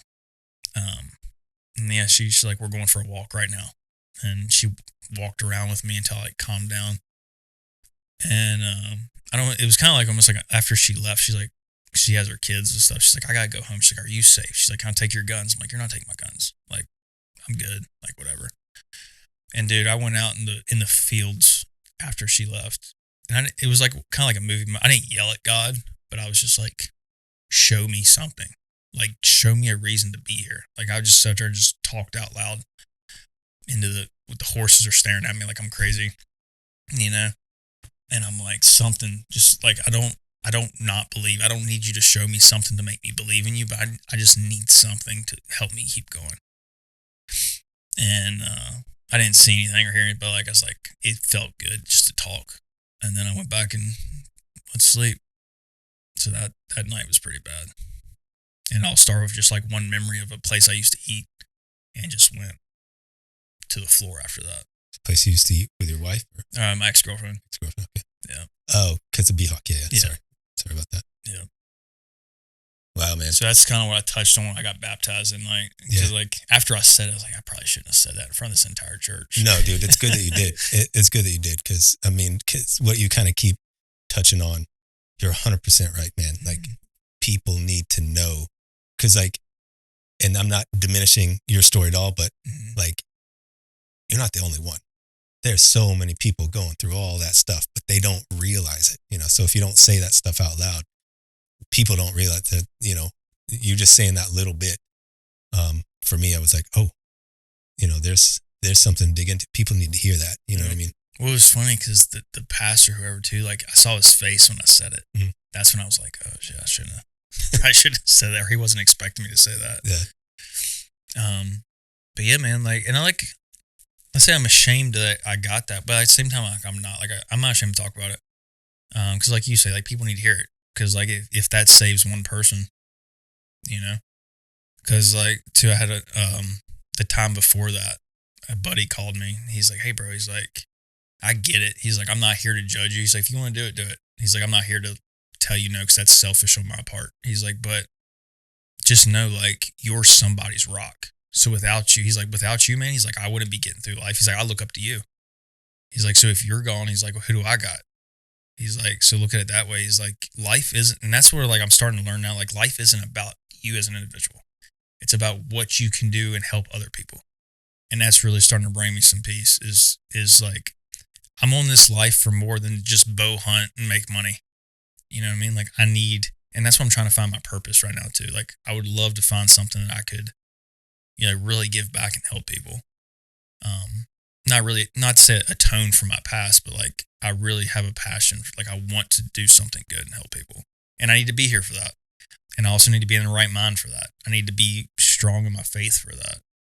Because without that, I'm just I was reading in James, like a two-minded man, right? Like I need to be one mind, one solid dude. And that's what I'm working on. Like I got a long way to go. I'm saying I still have shortcomings. I say like ego and lust was my two biggest sins, man. Like straight up. Like other than those two things, like I've never really screwed anybody over. Like I always thought I was a pretty good dude. But man, it's just hard to say no to a beautiful girl. Like when I was in Destin this week, man, I walked into the bar with my buddy and the first 5 minutes, this girl was like, pulls me. Didn't sleep with her, thank God, like whatever. Like old me would have been on it, you know? I mean, hung out with her or whatever, but like we didn't sleep together. Then the next night we got the same thing, another girl. Hey, like no, didn't sleep with her either. So like I see myself going, but still the lust was there. Like I still thought about it, which is as bad, you know, but I didn't act on it. So it's small steps. I'm going to try to be a good person. So that's not nothing, man. That's actually a big step. That's a step that counts. You know what I mean? Like we're always internally working on stuff. Like we all, everybody, man. Like I said, it doesn't matter how long you've been at it, whether you haven't even started yet or you've been at it for decades. Like that stuff never goes away. But it's that what it comes down to when it's time to act. What do you do? Yeah. That's so it's not, in my mind, that's not really a small step, man. That's pretty big. So yeah, good on you, man. Appreciate it. All right, so I guess maybe let's back up again. Okay. So you spent a few years there at Sockham. It was pretty steady state there. Nothing real kind of. So that's when me and our separation really started. Okay. Yeah. So we were drinking a lot, right? And we bought a house and stuff, and I'd asked for a divorce, right? And she was fighting for it. She didn't want it. And to me, she was going about it the wrong way because it kind of made life hell how she was trying to save it, which no fault of hers, right? She was a woman who wanted to save her marriage, but just went about it a way that wasn't working to speak to me. And yeah, dude, like it's almost like I got my man card back for like a while. Like I got back into the world. I'm like, oh shit. Like, and once I got a taste of it, dude, I couldn't. That's what I wanted to do. I just started. I had like a situationship, and like we were like, sometimes we would sleep in separate rooms, sometimes we wouldn't. So it was like this weird thing. But I was in the wrong, straight up. Like if I was more mature and like went to counseling and all that stuff, we would have saved. But like once I got a taste of that freedom, I just kind of like lost it. Sold the house, moved to Southern Pines. We did good for a while. And then the same thing, I found myself doing stupid shit. Like wasn't sleeping with anybody at the time, but like I was texting people. Somebody hit me up, I'd text them. And then she'd go through my phone and we'd get in a huge argument. We'd split up.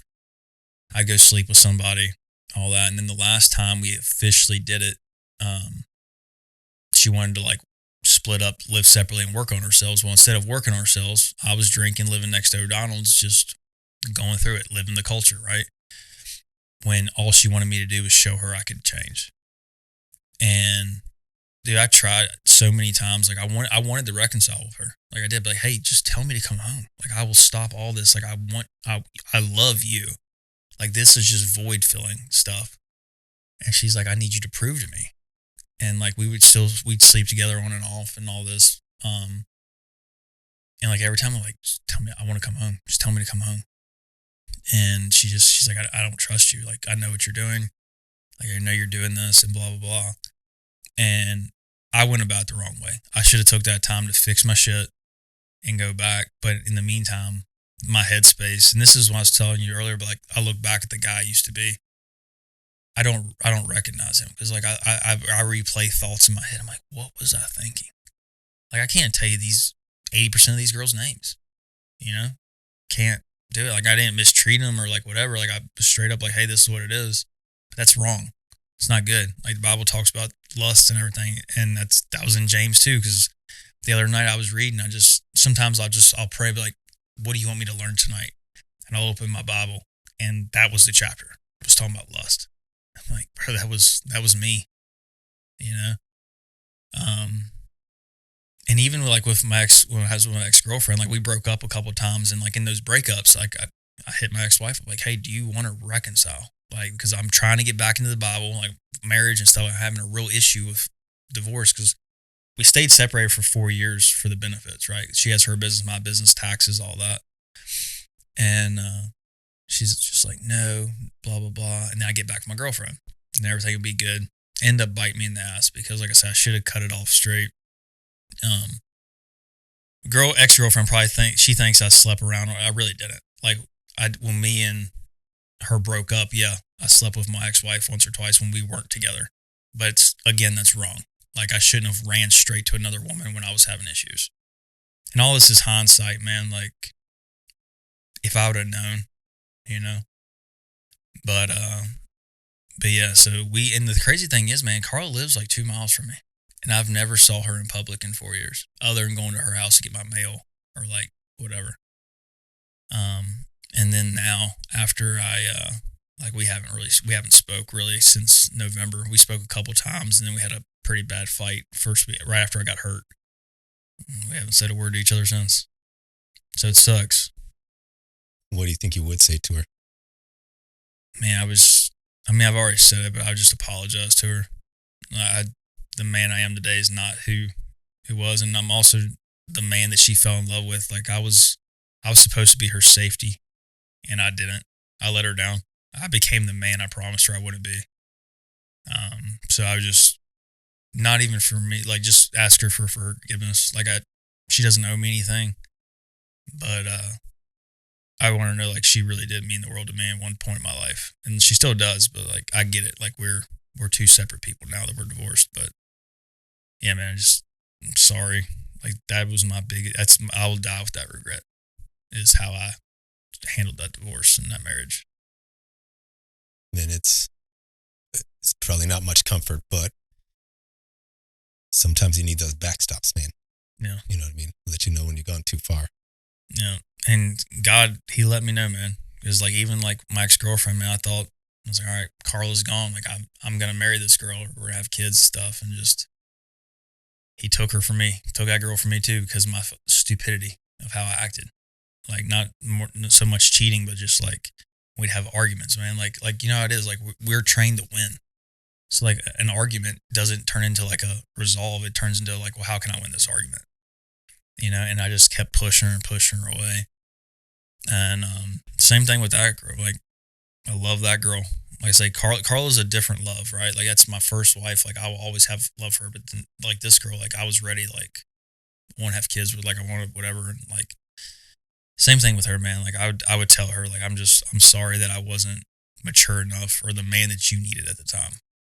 Because she really, like, there's only 2 girls in my life I really cared about. And me and her are on, like, no contact, completely no contact. So, yeah, I would apologize to her, too, like, big time. Because, like I said, I thought we were going to be it. Like, that was going to be the last girl I was ever going to be with. Didn't have to date anymore. Was going to build a house, move, all that. And I struggle with that too a lot. I say I struggle with my actions because like once I got saved too, man, like I realized like it wasn't everybody else around me. I was the problem. So that was ego, right? So when my ego finally like came down, it's like, bro, it's like you're the reason your life is the way it is. It's not your ex-wife. It's not your girlfriend. It's not the way your mom raised you and didn't love you and all this stuff. It's you. You made those decisions, and like you're paying for it. And that was a hard pill to swallow. When I looked in the mirror, I was like, I've been my own problem this entire time. When I could have just said no, or just did one small thing differently and went down. Instead of taking a right, I took a left. And I could have been a totally different person, totally different man. And that was the biggest like punch in the gut, was coming to that realization. Hard one, man. Yeah. It's really, yeah. A lot of people could use that lesson, you know. Yeah, I wish I had somebody like a mentor when I was in my mid-20s to tell me, or just punch me. I needed my ass beat. That's what I needed. I was going to ask, do you think you would have heard it? Like if somebody told you that? Probably not, right? You need some probably not, some but physical like intervention. like I said, I've never had my ass beat, which knock on wood, I probably needed it a time or two. But like if I needed somebody to beat my ass and be like, hey man, get your shit together. Like, and I didn't have that, man. Cause I mean like the Army culture, man, like I dove head first. Like I say, we were drinking all the time. We were bar fighting. We were shooting guns. We were all this stuff. Like that's what it was expected. Like everybody thought I was the man, and I wasn't. I was just hurting myself and the people that love me. And I learned it too late. Now I'm 30 years old with nothing to really show for it. I mean, I got stuff, but like it don't mean anything. Like I had this conversation with Tom, like, bro, I killed like one of the biggest bucks in the state this year. Like I went on like 9 hunting trips last year, like all this stuff, like, and I look at it, but dude, it doesn't bring me anything. Like it's just emptiness. Like I sacrificed what I really wanted in life for these things. And that's where I'm trying to rebuild myself. And I mean, I've had two amazing women in my life that I've messed up. And like some days it's like, is God going to give me a third shot? Or am I going to spend the rest of my life like this? And that's a struggle I have too. I pray every night. Like I don't know. Hard lesson in accountability, man. Mm-hmm. But it's good that you recognize that. No. Because that's where change comes from. You know, we've talked about that before with other people, but man, a lot of times it just has to hurt to learn from it. Mm-hmm. If it's a big lesson, sometimes it's got to hurt a lot. Sometimes it's got to always hurt. You know what I mean? Yeah. Because it's just real easy. Stuff gets baked in. It's easy to fall back. You get comfortable, fall back on your old.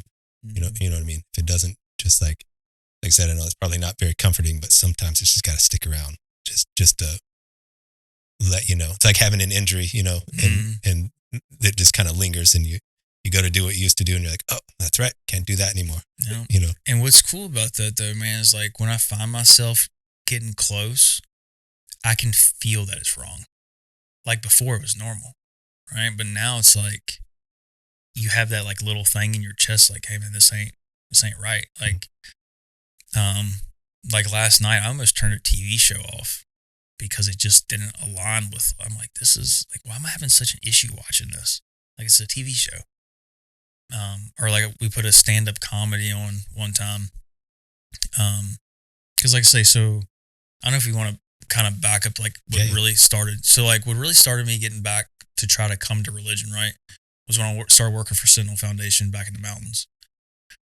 So when me and my ex-girlfriend just met, she came with me. Dude, we were loving life. Like we're working, it was like a deployment.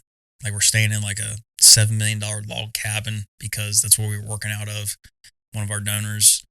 But Sentinel, they're very religious, right? Like most of those guys are tier 1 dudes. And like we prayed every day. We prayed over dinner. And like I'm starting to get back because like these dudes, the only thing that these guys fear is God. And how strong that is, how powerful that is. Like if the only thing you fear is God, there's nothing on this world that can hurt you, you know? So I started trying to get back into it. And even with her, like I got a Bible for her and I wrote, hey, I would love to like strengthen my faith with you. Here's a Bible. And we were doing great our first couple months, man. Like it was perfect. And then like I started like pulling back. Like once reality like came back, like life started hitting, reality started hitting. And I was dealing with like mental shit from the army, like trying to like find myself and do this and that. Like I brought shit from my past relationship to a new relationship. And she didn't deserve it. She had some stuff going on too, but like I needed to be a better man. Right. And I'd try, and then I would like fall back into like these things. Like I'd try to go to church and then I wouldn't, and like all that stuff. And it felt like something was pulling me, if that makes sense. It does. But I was fighting it. My ego was fighting it. It's like, no, that's whatever. It's in my head and all that. And then towards the end, like as our relationship started getting rockier, like I tried to lean even more into it. And like, man, and at first, man, I'm not even gonna lie, like I did it because I was trying to save my relationship. I'm like, if I can do this, I can be a better man, I can save our relationship. And then we got back together after we initially broke up. And then we broke up a second time because some other stuff with my ex-wife and her. And dude, that's when I hit like rock bottom. And that's when I got saved. And then after I've been really trying to like get into it. But like over the years, man, like I've had so many people, I didn't even know this. I had so many people praying for me. Like my best friend from Virginia, man, like he told me, he said, bro, I've prayed every day for years for you. Tom had no idea. So the night that I got saved, Tom actually made me a steak dinner and bought me 4 gifts and a card. He's like, he had no idea that I was coming over. Like he knew I was coming over for dinner, but like I showed up like 3 hours early. Had no idea. Dude, he had a party for me for getting saved and he didn't even know it. So like, it's crazy like how many people have been in my corner and like how God has had my back all this time and I didn't know it. I was blind to it because my ego wouldn't let me see it. And then like I say ever since, and like I say, I mean, I've stumbled since like I've been saved, like I have. But like I was saying earlier, like I'm trending, like I'm starting to know what's right. I'm starting to know what's wrong, and I know as a 30-year-old man, that's probably dumb to hear because I should have known forever. But like the ways of the world's not the ways of the book. You know what I mean? Like just because this might be normal doesn't mean that's right. So I'm starting to learn those things. And I want to say it's kind of almost like little data dumps that hits me. Like I'll read a chapter and all of a sudden it's like, holy shit, that makes sense. Like I've read this because even like when I didn't believe, I still read the Bible because I was interested in religion, right? Like it's part of like if you can understand other religions or your religion, you understand how people think. And I would read stuff and it was just reading. Now I read stuff and I feel it. I hear it. Like I can visualize. I can put it to like reality. And the more I'm doing that, the more it's helping me a lot. Like I say, I have a long way to go. Like even like I almost thought about not coming on here because I'm like, man, I'm so new to this. Like who am I to talk about God? You know, same thing where I'm shooting competitions and guys are asking me how to get saved and guys are asking me this. I'm like, bro, I'm just a baby. You know what I mean? Like I just put away my childish ways. You know what I mean? Like they're like, yeah, bro, but like, you know something, you know more than me. He's like I had one dude, we went on, after I got back from ayahuasca, I went on a hunting trip and literally the next week and started talking to a dude and we just sat on the porch. He was drinking a beer. I was having a Mountain Dew. And we was talking about Gaza and everything, and then some other stuff came up, and I just started like, it's not like I knew it, but like I wasn't speaking, you know, it was just like flowing. And he's like, bro, he's like, you really know the Bible, man. I just got saved. And he calls me a week later. He's like, hey, bro, he's like, I just want to let you know what you've got me thinking. Like, I really want to do this. And he's like, I just listened to a sermon. He's like, have you heard of this verse? I'm like, bro, I was just in Virginia at a church as a guest, and that's what the sermon was about. Yeah, I can talk to you about that. And it was just the weirdest coincidence. And now this dude hits me up and, hey, bro, like, he's telling me about his salvation. He wants to get saved, talking about getting baptized and all this stuff. And I'm just a nobody, dude. I was that lost sheep that somebody decided to come grab. You know, like I'm nothing special, but I'm trying, you know? Yeah. That's a super common thing. People feel like I'm like you said, I'm new to this, or I don't know as much as the next guy or whatever. But man, what it comes down to, like, we don't get to choose. Mm-hmm. He chooses, and how do we respond? You know what I mean? It's like, and I think of it kind of going back. It's pretty cheesy, but going back to like military analogies, because that's just how things make sense in my brain. Like, I think of it as being handed a mission. Mm-hmm. Like, you got the creator of the universe saying, "Hey, I need you to do this." Like, what's your answer going to be? You know what I mean? Mm-hmm. It's 100% of the time. All right, roger that. Whatever you say, I will figure it out. I don't know how to do what you're saying at all, but I will do it. I'll figure it out. You know what I mean?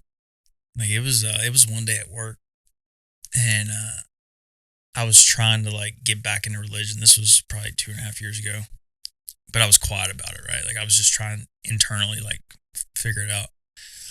And one of the dudes said something smart about, not really blasphemous, but like kind of like mocking a little bit.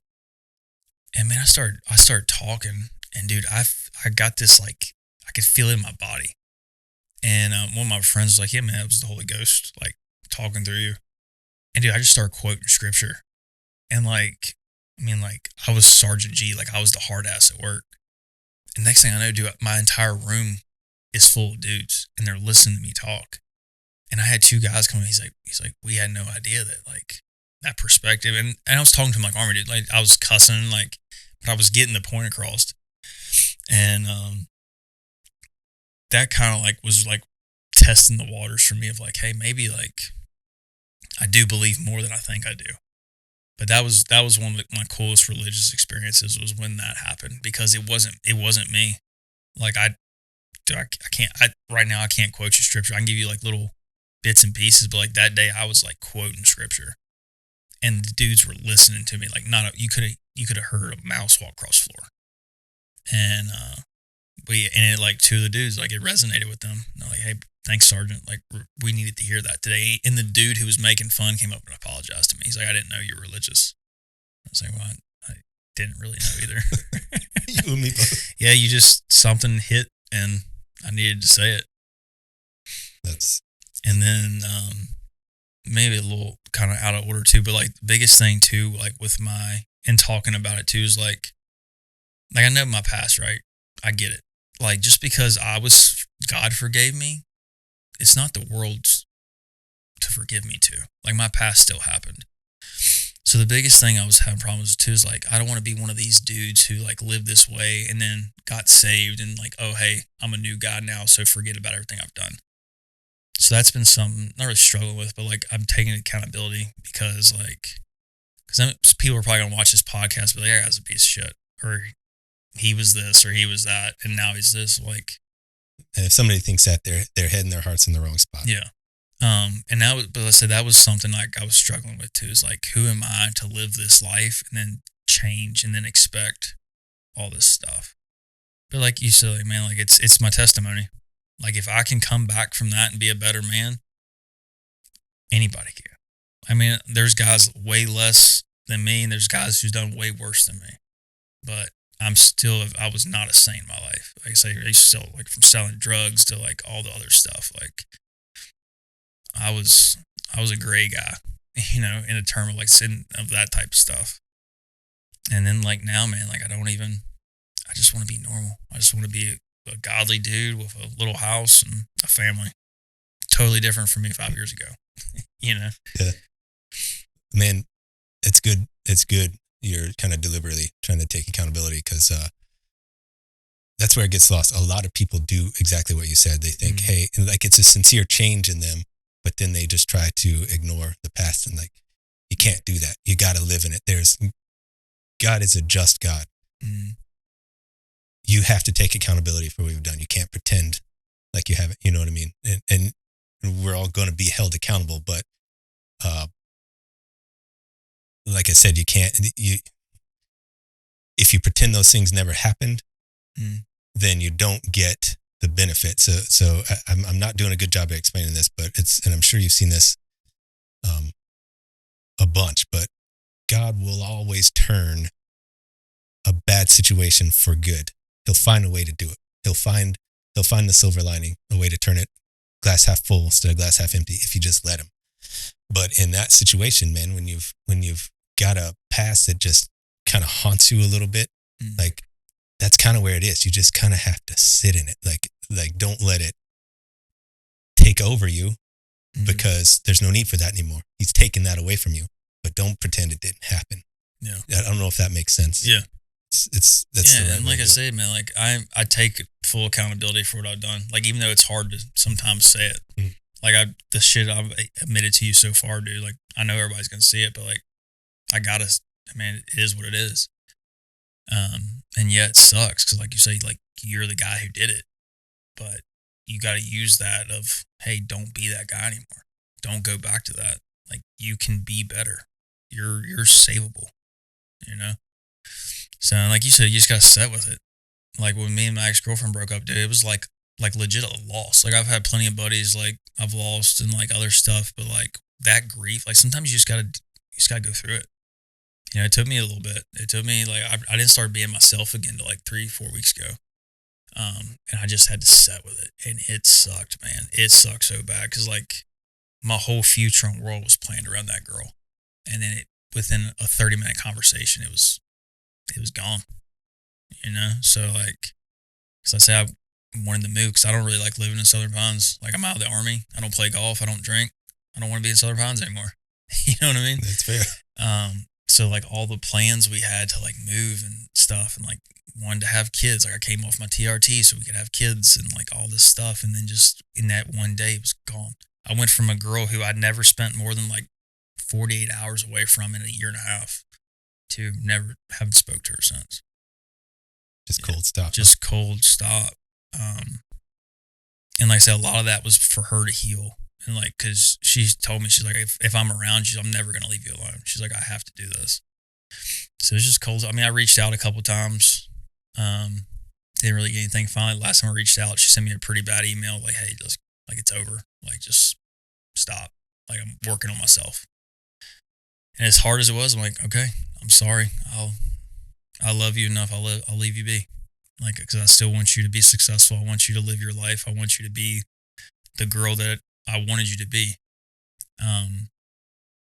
So that was kind of hard, but also after that is when like I started coming out of it. Like, okay, she's gone. Like, you're still alive though, and you need to keep living. And that's when I slowly started coming out of my hole and like, okay, like I'm still good at shooting bows. I'm still good at work. I'm still good at cutting trees. Like I need to get back into the gym, start eating healthy again. Like, so that's when I really like started really taking leaps and bounds back up. But like I had to set with it though, man, for a while. And that was hard for me too, because like old me would have just started running through girls. I went drinking. I went hunting trips to take my mind away. But I just sat with it for like 2 straight months and just dealt with it. And it sucked. It was some days like, man, I literally like after I got back from SHOT Show, dude, I didn't get off the couch for like my friend. She let me stay at her house because she's like, I don't trust you being alone. The same friend that saved you. The same friend that came that night. Dude, I didn't get off her couch for 4 straight days. 1 week after SHOT Show, I had like, she would make sure I had like some water, and I'd probably eat like 600 calories a day. Like, dude, it was bad. Like I used to never believe in depression until it hit me. I'm like, this is real. This is really real. But yeah, like I say, we're back. We're not 100%, but we're passing. We got a passing grade right now. So we're working back. So I think maybe let's go ahead and take a quick break. Okay. Reset a little bit, but when we come back, we'll wind it back just a little bit. I want to jump back into maybe finish up if there's anything else there at Sockham, and then into you moving over to 82nd into that deployment and everything like that. Yeah. Sound good? Sounds good.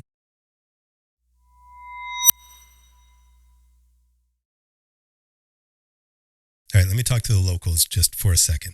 And by locals, I mean in and around Moore County, North Carolina, or I guess anyone who's going to be traveling here at some point.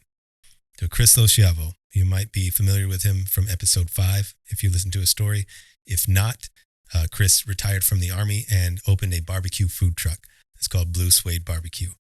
And in my opinion, he is knocking it out of the park. Right? I'm pretty particular about barbecue. And like I said, in my opinion, it's the best stuff around. And I'm not just saying that because he's a friend. Chris's whole thing with Blue Suede is to be the hands and feet of Jesus in the community by being a positive difference maker. And that means something. This is, by the way, not a paid advertisement by any means. I'm just sincerely trying to drive you to something that I think you'll enjoy. And it's a business that just happens to be owned by a friend. So if you're in the area, look up bluesuedebarbecue.com. You can find the schedule of where the truck's going to be and drop by. If you listen to Chris's episode and it had an impact on you, you can probably find him there, and he would love to hear how his story made a difference in your life. Either way, again, if you just like good chow, check out Blue Suede Barbecue. You really can't go wrong. Their 901 sauce is constantly winning awards, and it just got picked up for international distribution after the International Barbecue Competition in Paris just a couple weeks ago. So again, you really can't go wrong. Check them out if you're in the area. Let them know we sent you. All right, let's get back to it.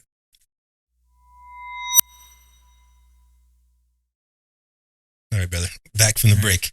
So we talked about, before we kind of stepped off, just winding back just a little bit, back to wrapping up your time at Sockham and then moving into the 82nd.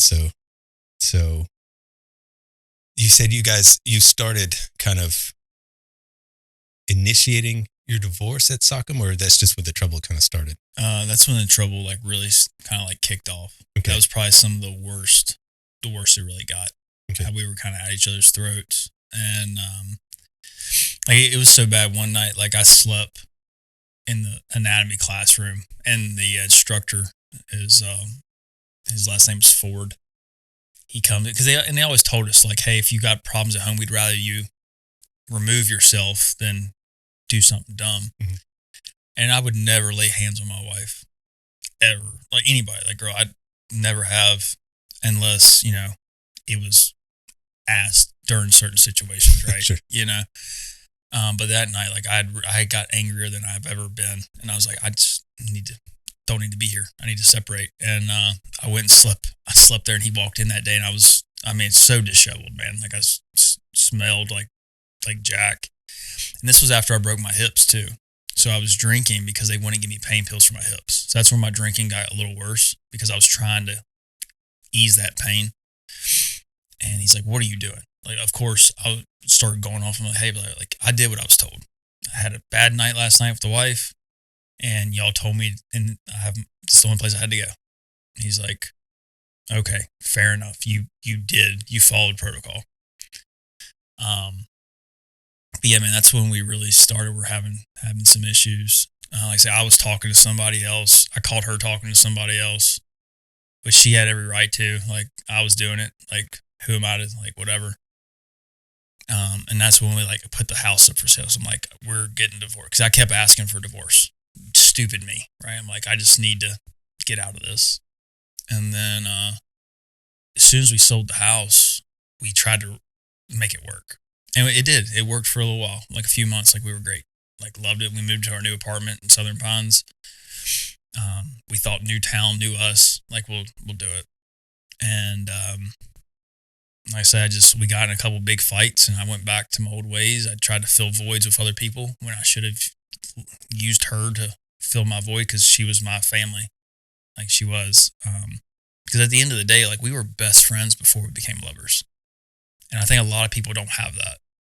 You know, they're just lovers and then become friends. Well, we were best friends. Like, she knew everything about me. So yeah, then after that, and then I moved out the first time for a little bit. And that was right before that's when I went to the 82nd. A little before that, I was finishing up Sockham. And before deployment, she's like, hey, like, I got rid of my apartment I had out of town. She's like, hey, come back home. Like, whatever, now deployed. And then deployment was weird because we got in a really big fight like 3 days before I left. And we didn't really talk a whole lot on deployment, but like when I came home, it was a homecoming, man. Like, we missed each other. It was gone 5 months. And then we were good up until when the power outage thing happened. Like, we were sitting there, and was that when the grid got shot up, that substation? Okay. And I was texting a girl, And it was nothing to it, but I shouldn't have been texting her. I just shouldn't have. Like, I admit that. And she looked over my shoulder and saw that I was just having a conversation with a random chick. Never saw this chick before in my life, never met this chick. Ended up meeting her after the fact, but like I had moved out. So I had my realtor on the phone that same night or the next morning. I called her, I'm like, hey, I need a house. And I moved out 3 days later. And then that's when she wanted to work on her sales. And that's when I just kind of went a little crazy for like 6 months. And that's kind of what really put the nail in the coffin. Because like after that, I tried to come back.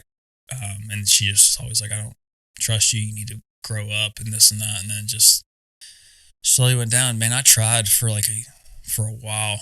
And then I met my ex-girlfriend. And I texted her, I'm like, hey, like, after, like, I met somebody, like, I like her a lot, like, whatever. And then we didn't talk for months.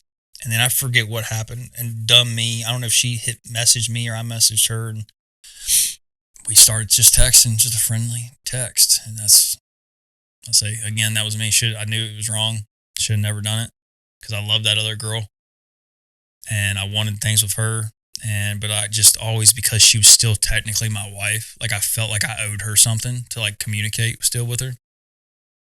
And that's what ruined my relationship with my ex-girlfriend, was that. Because when me and her would break up, I would run to my ex-wife, like, hey, I'm going through this, like whatever. And then instead of dealing with it, like as a man would, and then when my ex-girlfriend, like we'd make up, I would just shut my wife off. So it wasn't fair to her. It wasn't fair to either one of them. But I didn't know how to cope. Yeah. You know? And I was trying to figure out religion, and I was like, do I make it work with this new girl I'm in love with, or do the Bible says your wife is your wife? Like, so like I was having a real struggle with that. And I tried to even explain that to my ex-girlfriend. I'm like, hey, like the times, like the things I did, like when we weren't together, it wasn't you. I was struggling with religion of like whether or not I should make this work with her because the Bible says so. But I should have just cut it, because like now, man, like it's funny because I told because we recently found the divorce finalized like last month or whatever, but I started the paperwork like months ago. But it was funny because I was joking with my therapist. I'm like, I lost my wife and my girlfriend the same week, and I know that sounds messed up, but like that's when everything just like the only two women who ever cared about me just like exited my life at the same time.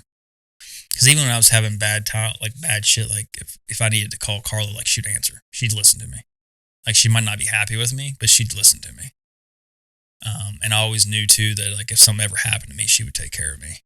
Like if I ever died or whatever, like I wouldn't be given to the state, you know? Yeah. So yeah, it's hard. And like I reached out, I needed to talk to her about something business related the other day. And like she won't even email me back. So I'm like, man, I'm not even trying to mess with you. I think I have a piece of mail at your house from the VA I really need.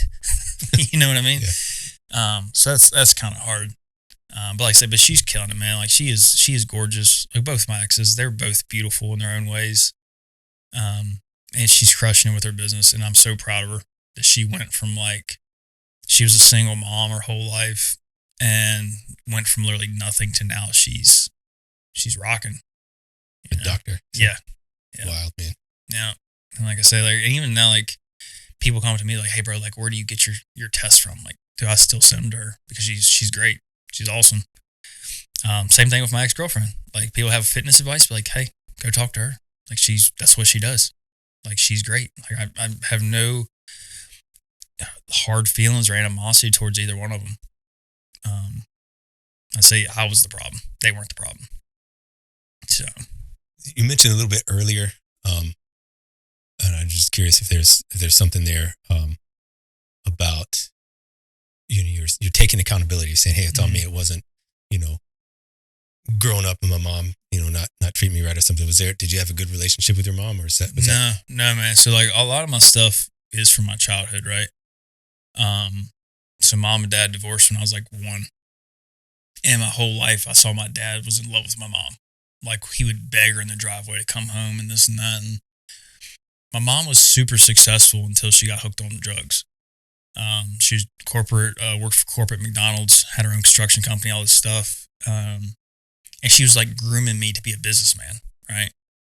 And my mom always did like coke and stuff, but like she made so much money it didn't matter. but she had guys in and out all the time. I've had like 4 stepdads, all this stuff. And she basically told me, she's like, as long as you're successful, you can do what you want. She's like, that's how the world works. So I thought that. So like, but the whole time it was building this, like, I don't want to say hatred towards women because I don't hate women. I don't have a whatever, but like every time I would find a girl, I would look at my mom, be like, my mom did that to all these men. Like, are you doing that to me? So I never could trust fully because my mom like showed me the one woman in my life who was supposed to raise me was doing this. So who is this random girl telling me she loves me? Like, what are you doing when I'm not around? Because when my stepdad would be at work, she'd have some guy at the house who was giving me shots of Jack when I was in 5th grade and smoking cigarettes with me. You know what I mean? And I was actually telling my friend this last night, the girl who saved me. And it's something I struggle with. I think about it all the time. Like my mom told me when I was a kid, she's like, you're either meant to be happy in this world or great. And you're meant to be great. So like, am I ever going to be happy? Because like that's the ideology like I've had my whole life. Like I'm not meant to be happy. Like I'm meant to be somebody. First time I did coke with my mom. Oh, wow. You know, first time had sex, talked to my mom about it. And then my mom got hooked on meth when I was 18 and we lost everything. That's how I started selling drugs, man. Because I had this lifestyle. I was like, I don't want to be poor. Like I was shooting deer off the side of the road and eating ramen noodles for my brothers. I got 3 brothers. And that's what we did. Like I had deer hanging. She let the house go. So like I was living in a foreclosed house with a propane burner. Because I used to make moonshine too when I was in high school.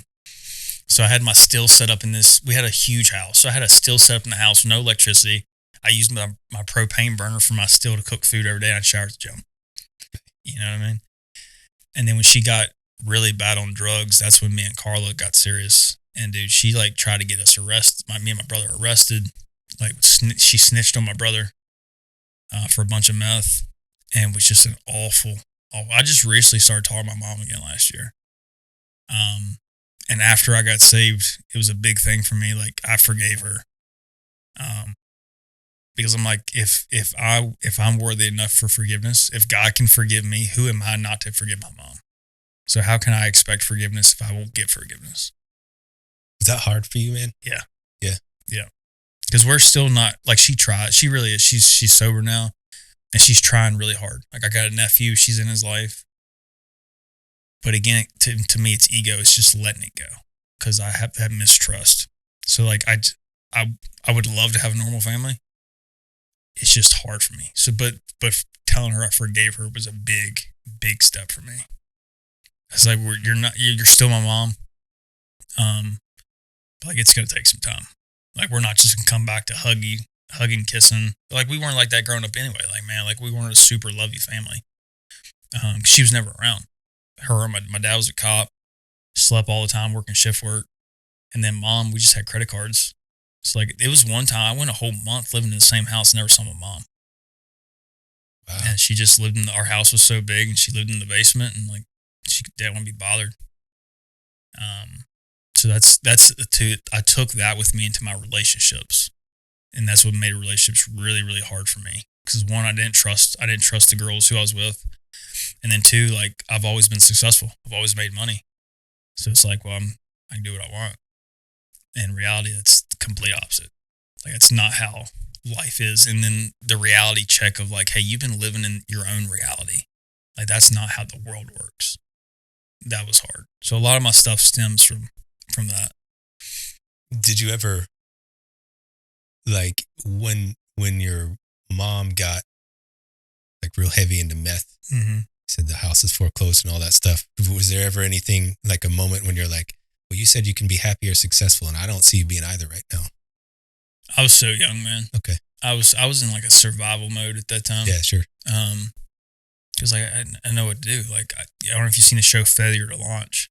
I don't think I've seen it. Well, it's like a dude who never leaves home. He's successful, but he lives at home forever. Like I wanted to live at home forever. I just wanted to be a business guy traveling the world. Like I wanted to I was going to go to Duke and go to law school at Duke. Like I had all this stuff and it all just like went away. I looked down on her because like it was overnight. And my current stepdad I had at the time, we're cool now, but like, man, I almost shot him one day. Like my dad, like he was working, my brother called the cops and pulled in the driveway. I'm sitting there for 12 gauge and my dad pulls in, he's on the speaker. He's like, "You're on dash camera, Hunter." He's like, "I can't help you." He's like, "You need to give me the gun." So I'm like, all right, here. So that made it kind of rough. And then we bounced around.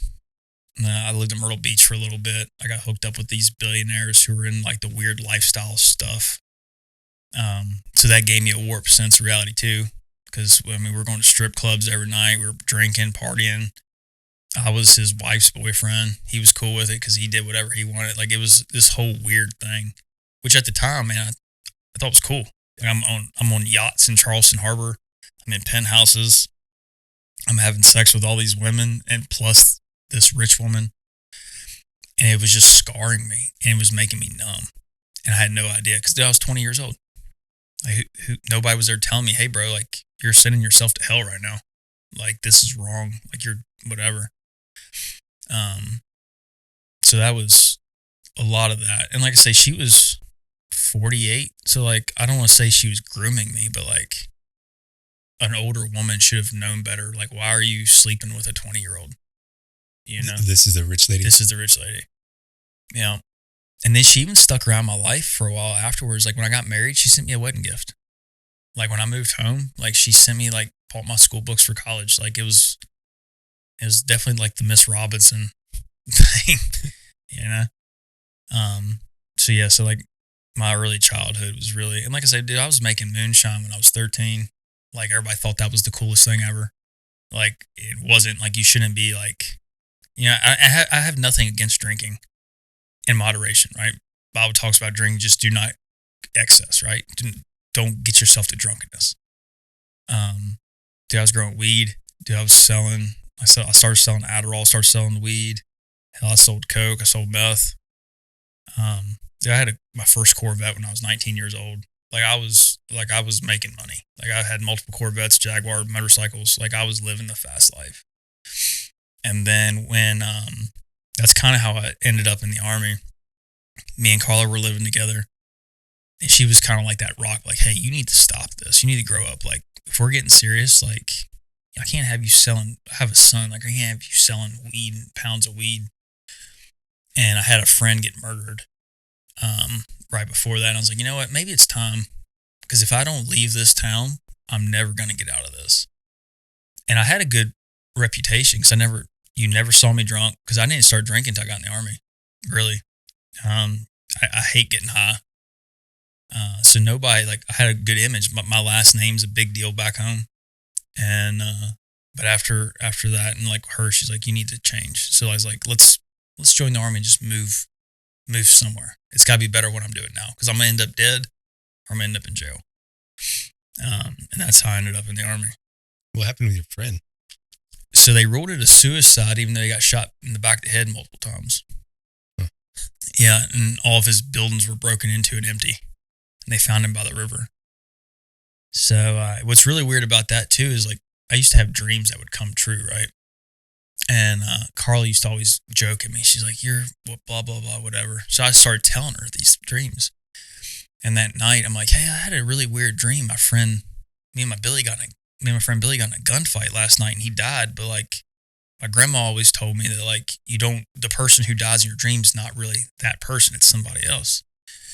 She's like, "You're stressing yourself out. Like, don't worry about it, whatever." So we're at the dinner that night, and I get a phone call. And my friend, he was one of my other friend's dads, but I never knew his real name. I just think that's Andrew's dad. Well, come to find out, his name was William. And he went by Billy. We just never gave each other's name because that's who I was getting my weed from. And I put Carla on speaker. I put her on speakerphone. She heard it, and my brother was like, "Hey, Andrew's dad, Billy, just was found bullet holes in the back of the head." And she's like, "Don't ever tell me your dreams again." Wow, man. Yeah. So that was kind of like a wake up call. It's like, hey, it's either you're going to be this the rest of your life or it's time to walk away. How'd you walk away from it? Like, I don't know anything. I'm not judging at all, but I don't know anything about like selling drugs. So I don't know how, like, so you got inventory and stuff you got to get back or what? No. I mean, I just dumped. Okay. I just dumped what I had. I mean, I wasn't like affiliated with anybody. So I dumped everything I had and told her about. I'm like, hey, once I collect this money, like, go find somebody else. I'm joining the Army. So just walked away. Is that a pretty easy choice or? No. No, okay. No, dude. Like, because all I did was bow hunt. I bow hunt and I worked 2 days a week. I'd pick up and drop off. One day I'd pick up, one day I'd drop off. And I could do whatever I wanted. Man, you go make $10,000 a week. You know, I'm buying my wife red bottom, like shit she's never had in her life. Like I bought her fake boobs. I bought her red bottoms, her first Louis purse. Like I'm remodeling her house and did it like, so it's easy money.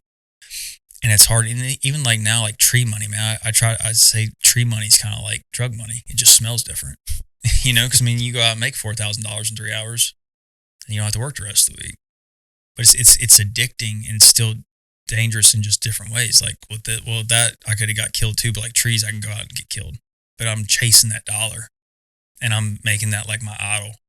You know what I'm saying?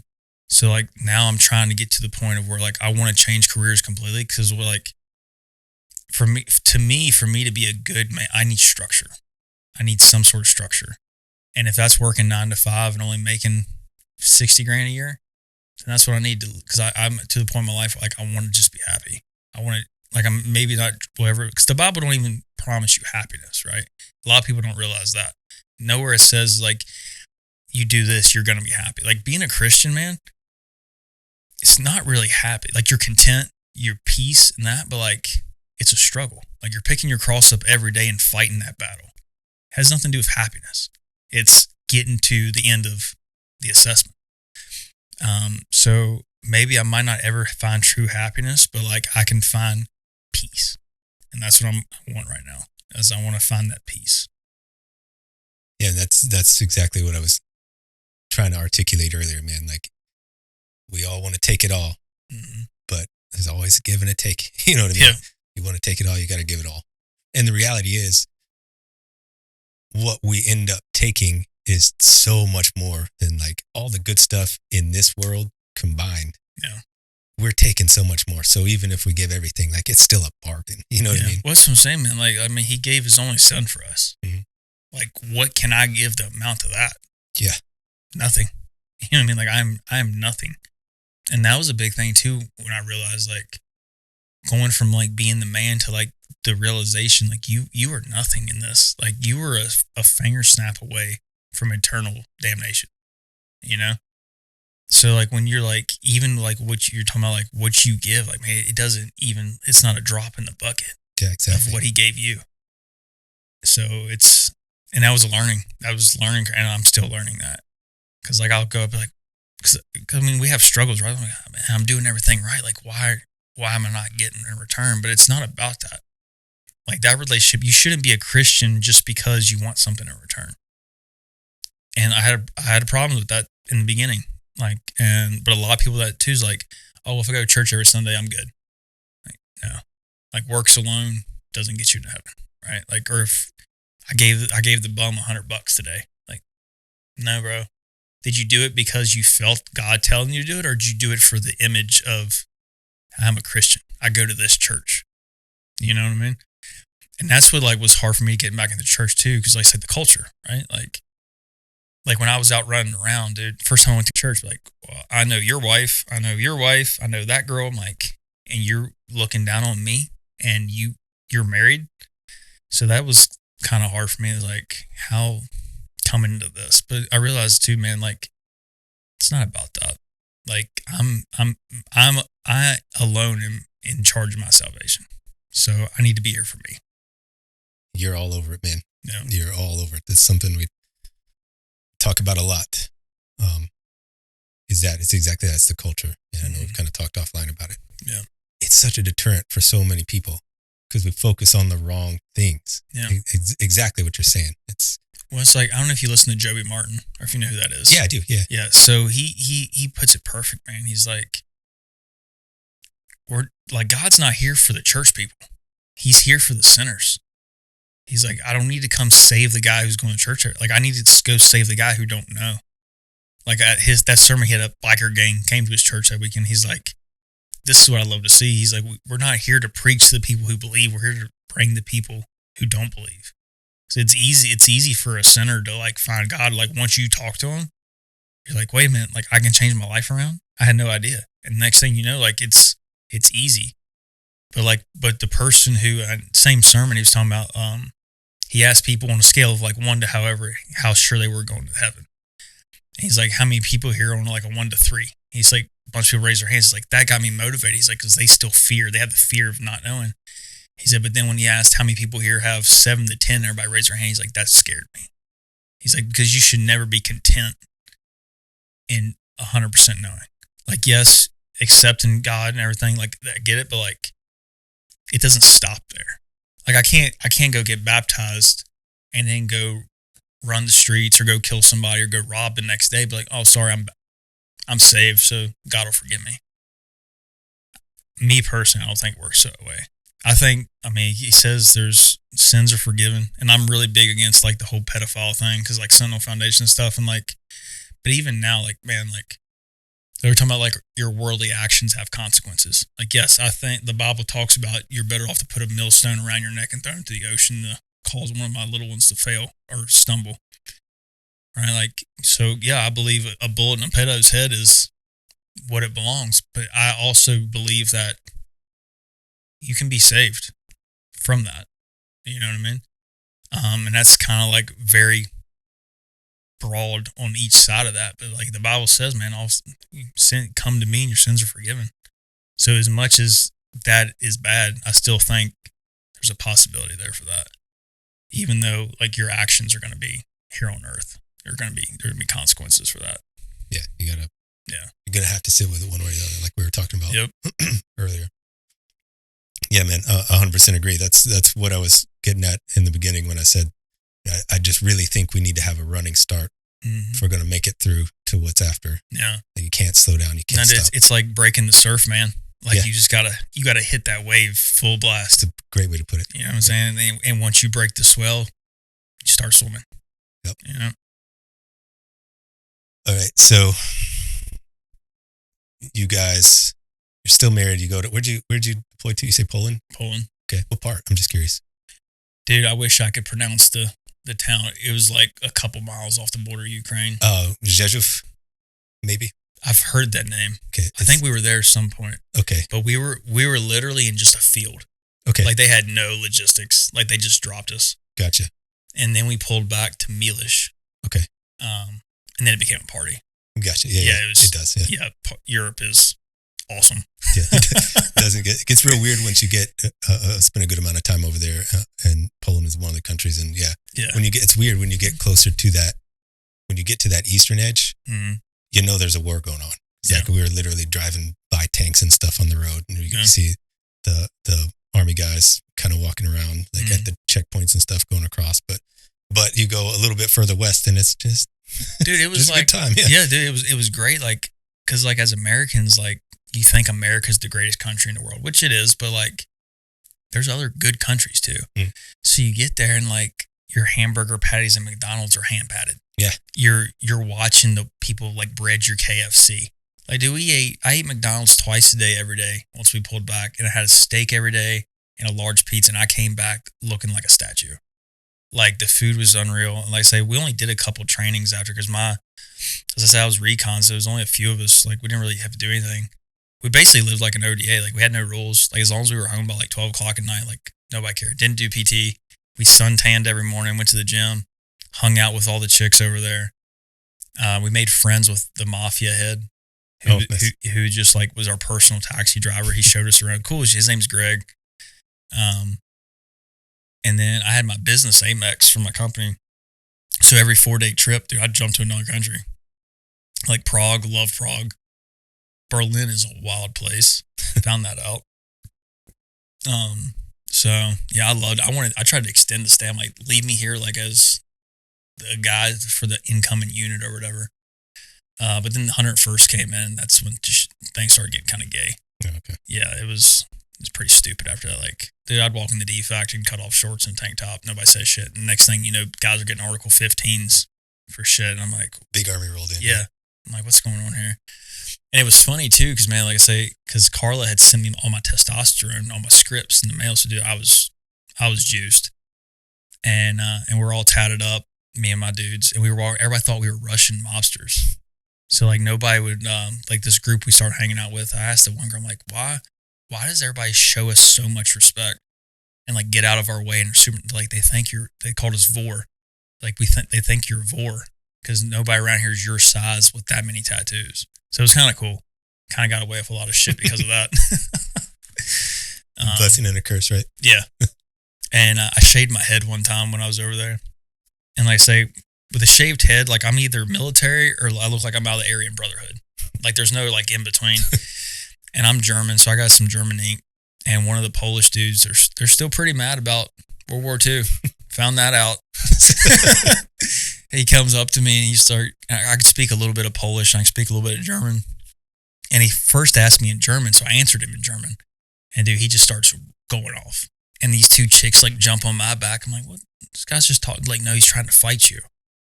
I'm like, oh, fuck this dude. Like, I'm going to beat his ass. And next thing I know, it's this whole thing. And my commander was like, hey, geez, like, we're not going to shave your head anymore. He's like, just let your hair grow back out. So that was cool. Yeah, I loved that deployment. It was fun. It was fun. So you came back.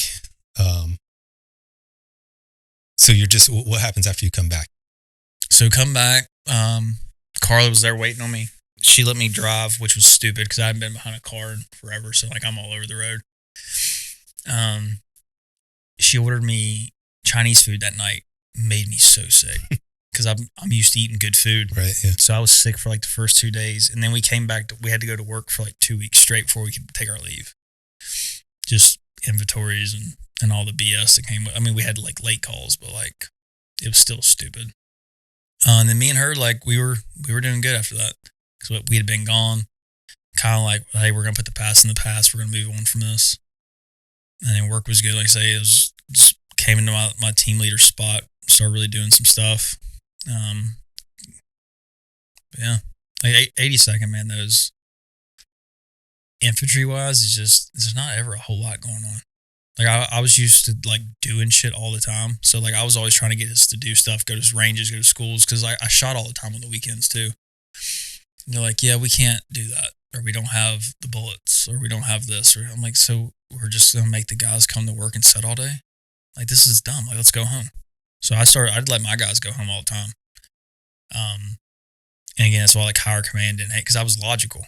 Like, why am I gonna, like, if I keep morale high, I trust all these dudes, they're all married. Like, and if they fuck up, I take them to the fight house and just beat shit out of them. Like, I didn't raise my voice, I didn't smoke people. Like, all right, you want to do stupid? Let's go to the fight house. And I kind of got known for that, which I had a lot of respect from the dudes, but like higher ups hated it. Yeah. They're like, where's Ghost 2 at? Where's that team at? I'm like, well, Hunter's hunting. Turk's the gym. Everybody else went home. All right. So, you spent your last few years there, and then you got med boarded. Yeah. So, you want to go into that at all? Or? I mean, kind of, because I don't want to sound like I got fucked story, but like, yeah, I wasn't ready to get out. They kind of forced the med board on me. I was in the best shape of my life.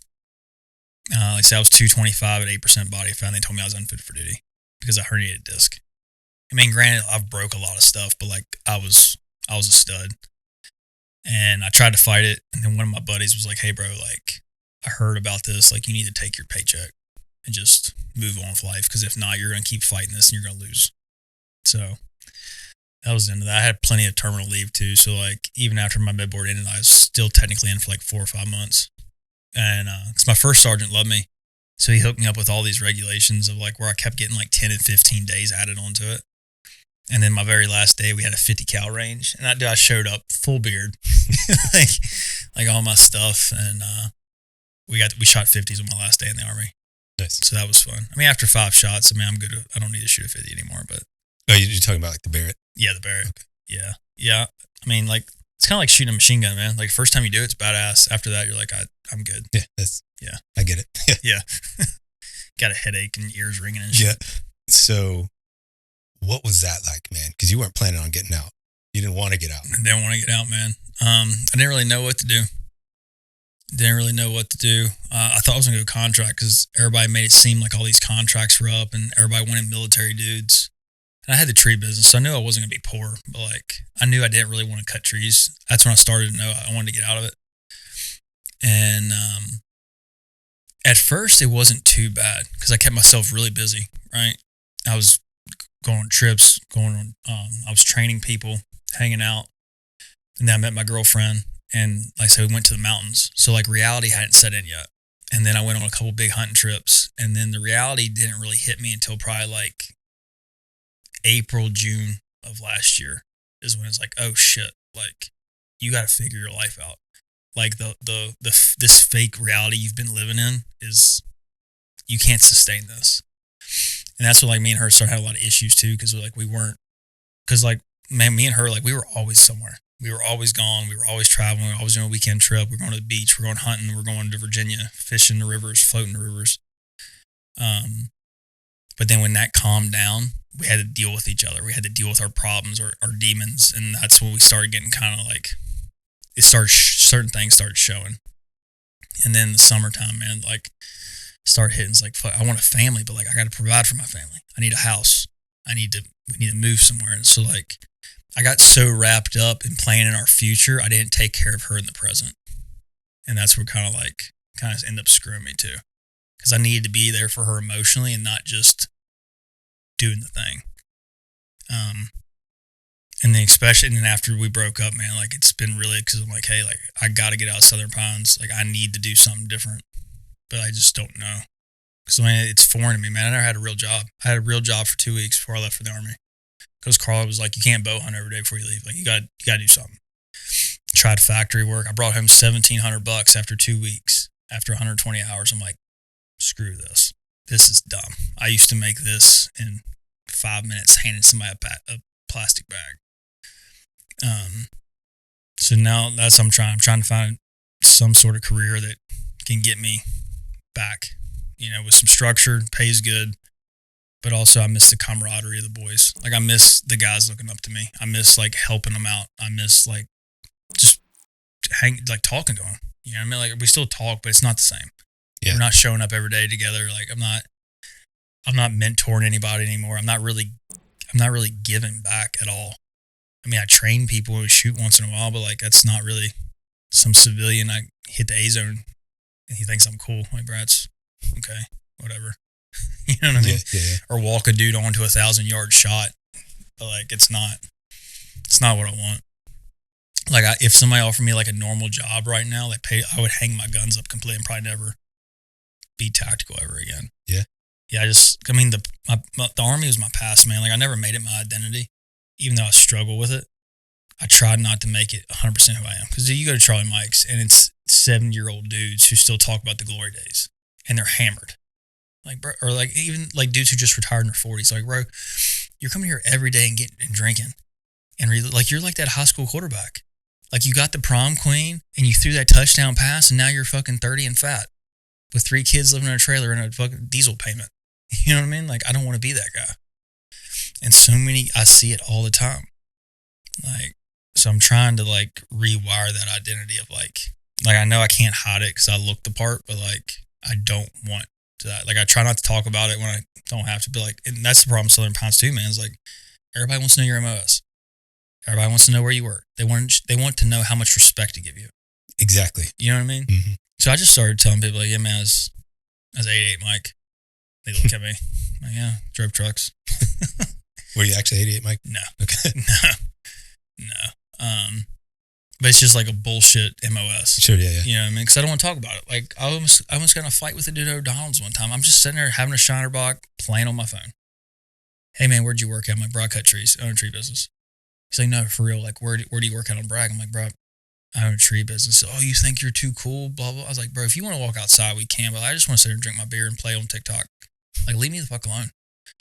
But that's how this town is, man. And again, looking back, like, there's some people who live in this town who have really good lives. So again, it could just be me, but I feel like I've outgrown, like this was a stepping stone for me, this town. This isn't home. So I'm trying to find home and I'm trying to find purpose. I'm trying to find a new career. Got any ideas? Any place kind of calling you a little bit? The coast, man. Yeah. Yeah. My ex-girlfriend, we were going to move to Wilmington. So I spent a lot of time. She lives there. She moved before me. So I'm really liking that area. Probably not Wilmington, just out of respect for her, but like somewhere along the coast. But I also just, my time in Destin, man, dude, Destin's awesome. Yeah. Loved it. Love Destin. But I'm also like a mountain man too, man. Like I love the mountains. So it's like, do I run back to the mountains or do I go to the beach? It's like, I don't know. So still working on that. Sure. Yeah. I was just curious, man. See if you're gonna had a beat on. Well, I say it comes down to the job too, man. I can't just I have to have employment somewhere. Yeah. Like VA's nice, but it's not livable completely. Right. Yeah. You need more than that. Mm-hmm. Okay. So you get out, you get med boarded, got to get out. Struggle with that a little bit. When did you get divorced, man? Last month, officially. Oh, I mean, when did you guys kind of separate? 23. Okay, so this was we were separated for like a long time before you got out. Okay. Yeah. All right, so we've covered a lot of that, kind of what happened afterwards. So I guess I'm curious about what led up to, like, the date, November 10th, the day you got saved. So I'm curious, can you kind of walk us up to that, like leading up to that, and then kind of what happened? Yeah, man. So, like I say, me and my ex-girlfriend broke up early October. We reconciled like 2 weeks later. Then we got another big fight. And then we didn't talk to each other 3 weeks. And her birthday was November 6th. So I just happened to text her happy birthday and she responded. And then so I showed up. We hung out for a few days and we got another big fight. And that kind of like spiraled me when she was like, we can't do this. Like, this is toxic, whatever. And so I started just going down this really bad road. And like I say, I was trying to like be a good guy before that and do things. But like I say, I was stumbling. Like when we broke up, like I talked to some people, whatever. But then the second she calls me, I shut it all off. I'm like, hey, Mama's back, right? Sorry about it. Told you I was working through some shit. Again, wasn't the right call because no girl's going to believe you. But it's what it was. Like I didn't cheat on her when we were together. And then that happened. Her birthday's the 6th. So I came home like the 9th or 10th, or no, I came home the 8th. And that first night, dude, I was in the gym. I was at Carolina Barbell like 10 o'clock at night, just fighting demons. And then the next day, hunted, and I could feel something pulling in my chest, and I kept ignoring it. And then that next day, I was sitting in my tree stand, dude, I started getting emotional, like eyes watering and shit. And I was like, something's got to give. Like I have to, like, because I was thinking bad thoughts. I'm like, I don't want to live without her. Like I have nothing. Like, so I need to go be around Tom right now. And I showed up to Tom's house and I knocked on the door and I was like, hey bro, like I think I need like to be saved. Like, can you help me? And we walked out in the yard and dude, I lost it. I mean, sobbing, crying, just uncontrollable, man. Like it was hard because man, I'm this big dude and I'm just giving it all up. And like, I'm on my knees. Like I can't stand up. Like he's trying to hold me up. I'm bigger than he is. He's trying to like, whatever. And I confessed everything. And man, the more I confessed, the more weight just like lifted off my shoulders. And then we did. He talked me through it and I got saved. And like I was telling you earlier too, like he had a dinner for me. He had no idea what was going to happen. He had gifts for me. So it was like God knew that I was coming. And like I say, the next couple of days, like I had this just high, and then spiritual warfare, man, like shit just started. My past, I couldn't outrun my past. My things from my past started coming up that I had no control over. And then I had some ego problems. Like me and her, we got in a couple arguments where like I was arguing to win and I was an asshole instead of like we were really trying, and like I would just blow up and make it worse. And then it was just like I'd go a week, everything would be great, and then a week of just like hell. And then all that, and like I say, then I got hurt and we officially ended it and the divorce officially went through and everything snowballed into one. And then I hit this nasty depression, man, really nasty depression. And like I said, I'm just now pulling myself out of it the last 3 weeks or so. Were you ever, after So after you got this, I'm asking because it's not uncommon. A lot of times folks will get saved. You have that moment and you're like, you recognize like this has got to change. You let it go and you feel good for a little while. And then, like you said, it kind of comes crashing back down. And this is really kind of what we were talking about earlier. Cause sometimes, like I said, you just have to sit in it. Exactly what you said. You can't outrun it. Sometimes you have to turn around and face it. Yeah. You just got to take it on the chin, man. So was there ever a time when after you got saved, when you're like, I don't know if this is what I thought it was. I don't know if this question makes sense, but did you ever kind of question it? Or did you kind of recognize that this is just something you had to work through? A little at first I did, because I was like, what? Like, I thought I was doing everything right. Like, I thought, and then like at first I thought it was punishment. Like, is God punishing me? Like, did I do this not out of my heart? Like, am I doing this for the wrong reasons? Is that why this is happening? Like, I questioned a lot of it, because I'm like, why did I finally do what I thought was right and everything is working against me? So that was hard. I did struggle with that a little bit. Now, like, I'm like, it's your will. Like, I give it to you. Like, yes, I know I still have to put the work in my life, but like, I know it's going to have to be on your path now. It's not my decision. Like, there's what I want and there's what he wants for me. So like, I can have goals of what I want, but if they don't align with what he wants for me, it's never going to happen. Like the military, man. Like, I tried so hard to get to the units I wanted to get to, and it just like something always happened.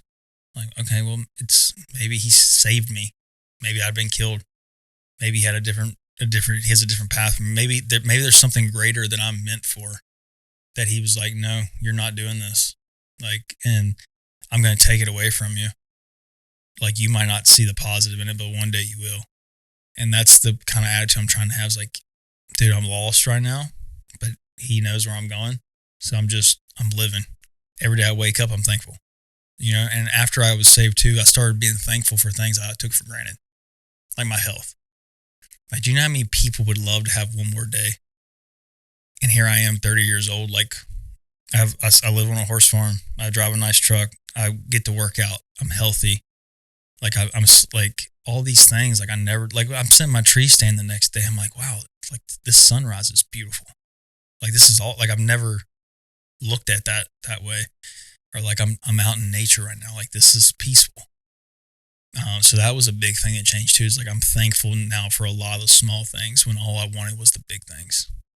So that's helping me a lot. It's a good point, man. Because to me, that's where God shows up the most, man. Because that's where it matters most. Like, it's the little things, big things. Even people who are faking the funk, like people who you know personally, they'll do big, nice things for you. But it's when people show up and do the little things, you're like, that person actually cares. You know what I mean? So it's all those little things. It's really, in my opinion, that's where he kind of really shows up. So that's important, man. Sounds to me like, what do I know? But outside looking in, it sounds to me like you have been given every opportunity to indulge in the world. And if I were betting man, I would guess that what's been happening is God has been giving you a chance to make a choice. Like, he's shown you can have all of this stuff. Will you choose me anyway? Yeah. And you have. And that's big, man. That's big. Yeah, like I say, I got a long way to go, man. I'm nowhere close to where I need to be, but like I say, we're trending. Like, I know right from wrong, and and don't get me wrong, man. Temptation's always there. This town especially, and that's why I don't try not to drink anymore. I don't go to bars, because like, if you don't play with fire, you're not going to get burnt. You know what I'm saying? So like, why do you want to, like, fire's hot, so why do you want to mess around? Like, oh, I'll just stay far enough away, it won't burn me, but I can see it. But if you just take it out of the equation, you don't have to worry about it. Yeah, exactly. You know what I mean? Like if I don't go to a bar at 11 o'clock at night and I have some hot girl hit on me, like, I don't have to worry about taking her home because I'm not at the bar. I'm not getting drunk. You know what I mean? Or if I'm not, that's anything in life. Like, if you just don't put yourself in the situation, and that's something like too I've like learned since I've been saved. Like, atmosphere is big for me. So like, if the atmosphere is off, man, like, just it's what I used to be comfortable with. I'm just not comfortable anymore. I don't feel it. Like last night, like I had a drink last night, and dude, it was a struggle to finish it. I'm like, why did I even order this? Like it was my birthday's Sunday, so I was like, I'm gonna go out and get a steak tonight. And like so I ended up ordering a sweet tea. So I mean, I drank it because it was like a $20 drink, but I'm like, I'm just drink my sweet tea now. Yeah, you know what I mean? Like I don't need this. Like, why did I even order this? So small things like that, it's starting to like, and that's what I'm talking about, like the little data dumps that come in of like, just, hey, it's like, hey, dumbass, like, that's wrong. Like, don't do it. You know, it's really simple because I mean, like, as hard as it is to be a Christian, it's also pretty easy because it's pretty black and white. Like a lot of people want to like do this. I'm like, no, man, it says right there. Like it's in red. like, and I've been told my whole life that what's written in red's pretty important, and it's pretty black and white. Like, don't do that. So, yeah, man. A lot of it comes down to, man, Matthew 6 is just one of my favorite verses, which is weird to say because I'm like you. I didn't come from this world. It's the culture is not something that resonates with me by and large, and so like it's weird to say, oh, one of my favorite books in the Bible, because you know sometimes it feels like you're putting on airs. Like you know how some folks are. You know, I'm not trying to be judgy, but there's a lot of superficial stuff out there. But sincerely, if you really dig into Matthew 6, it just covers kind of everything you're talking about, man. Like 6:33, seek the kingdom first. Like it's not none of the other stuff matters. Seek the kingdom first. It'll all level out, and it's hard to let go of control, but it's how it really works. Like you said, it's in red. You know, 6:5, talking about. So this is going to ruffle a lot of feathers, but whatever. It's the truth. It's talking about praying out loud. And this is a thing, and I'm sure you've come into it a lot too. This is a thing this is a personal thing. I'm just throwing it out there. It's a personal thing, but it really bugs me, man. When people are like, hey, who wants to pray for us? And they look around and nobody raises their hands. That should be it. Yeah. The person who asks, okay, I'll take it for action then, and I'll do it. But instead, what happens a lot in the culture is that I know I'm kind of going off on a tangent, but what happens a lot is people will look around, they'll look for somebody trying not to make eye contact and then zone in. And essentially they're just trying to bully them into it. I'm like, what are you doing? Like have you not read Matthew 6:5? It says, don't be like the Pharisees that go out, you know, on the street corners and pray just so other people will hear them. He said, go away by yourself, shut the door, right? Yeah. He's not saying, I don't believe he's saying that it's wrong to pray out loud, but he is saying, don't be performative about it. Yeah. And when you're bullying somebody into it, you're forcing them to be performative, because now if they give in, like me personally, if somebody does that to me, I'll say, it's not happening, move on. Yeah. But a lot of other people, they'll just give in and do it. Yeah. And so now it's a performance, because they're not praying to talk to God. They're praying to say what they think everybody else wants to hear. Yeah, I agree with that too, man. Like, won't name drop churches here, but like, I feel like that happens a lot at that church, you know, or at the end of the sermon, like, all right, we're going to stay another 10 minutes. Come up here. Like, bro, like what? Or like when they're doing the singing and people are like, you've seen the production up there. They're out there doing all this stuff. I'm like, bro, that's like legit a performance. Like, what are you like?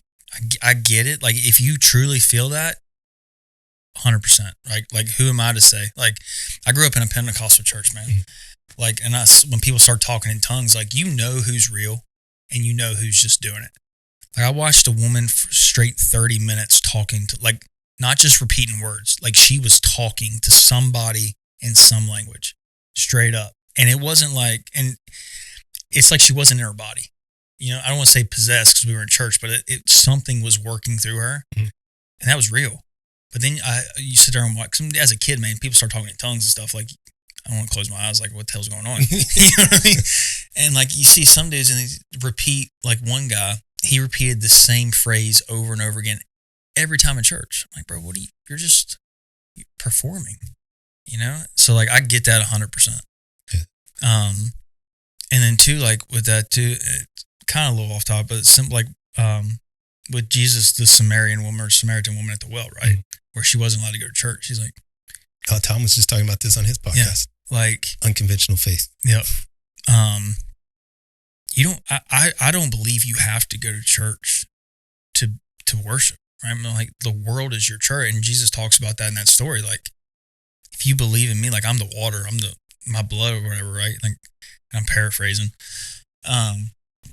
Like you don't have to go and do the production around other people. Like, man, sitting in my tree stand is the most church that I ever feel. I take my Bible and I read to my tree stand. And even like the word says, like, where there's two or more, like I'm with you. But God also says, Jesus is like, I'm always with you. So why do I need to go to a building for him to be with me? He's always with me. Right. You know? Yeah, you should go because you want to. Yeah.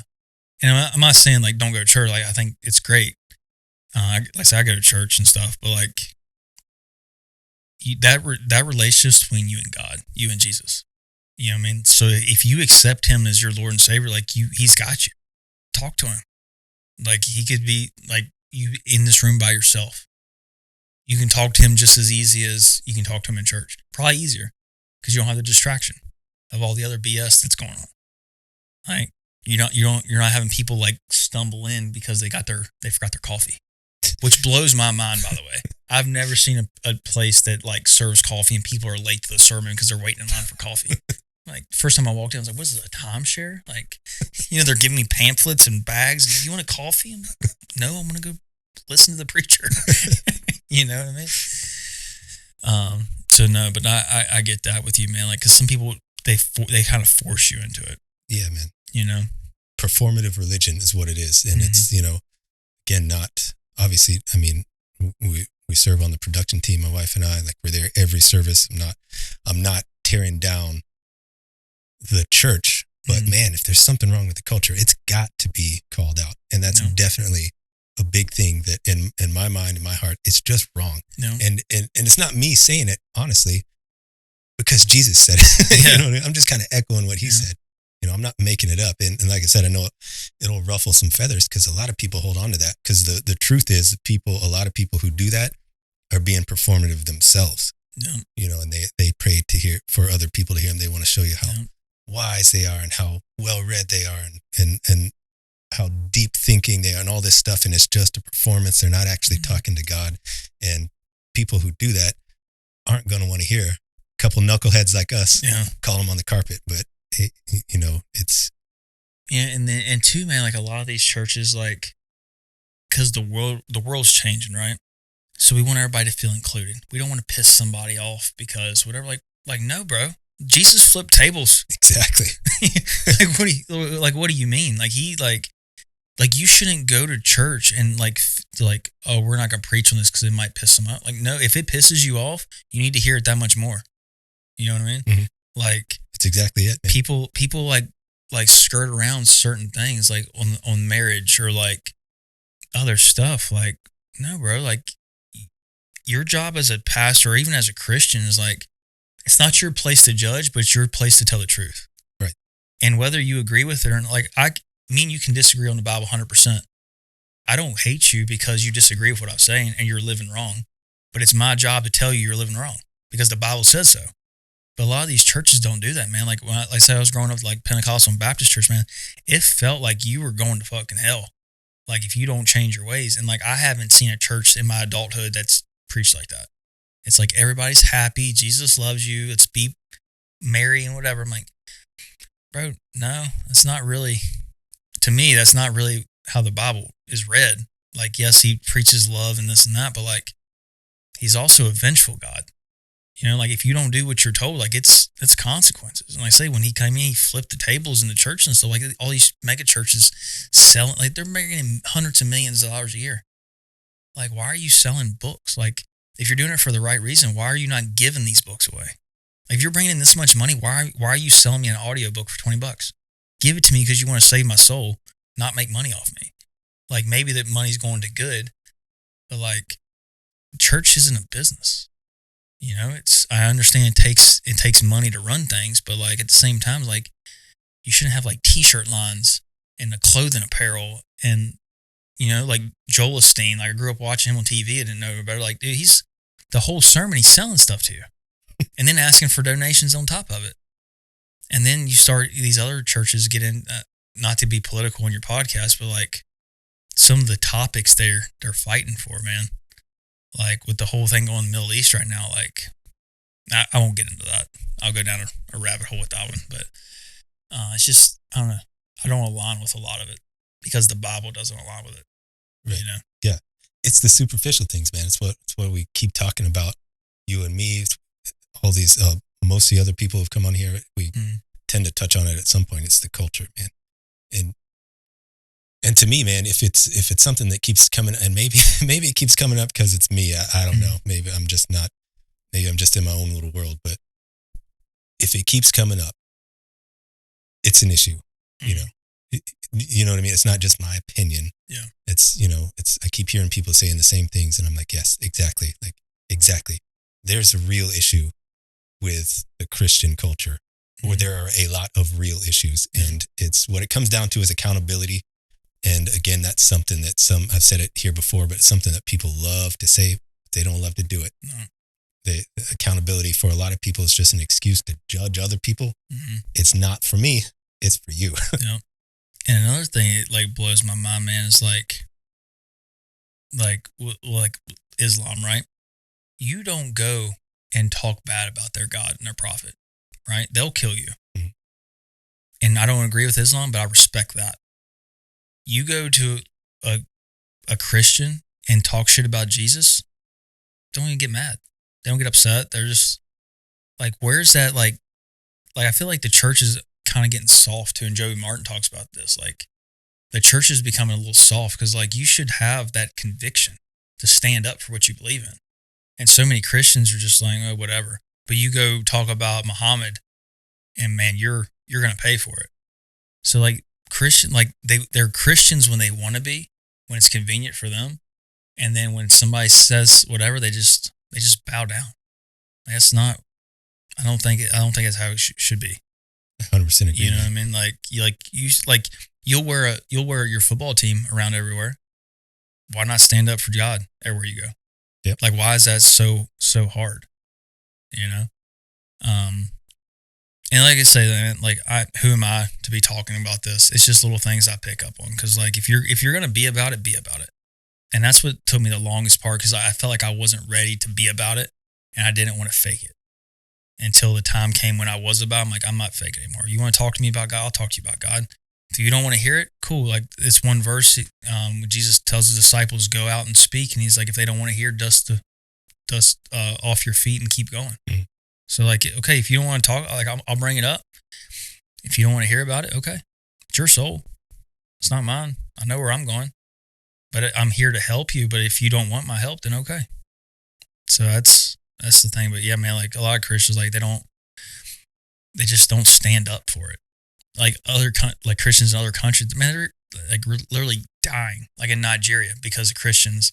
And then we got people here is like, well, you know, I don't really want to talk. I don't want to upset anybody. Yeah. Like, no, like you should upset people. Like you should piss people off. Like, cause if they're wrong, they're wrong.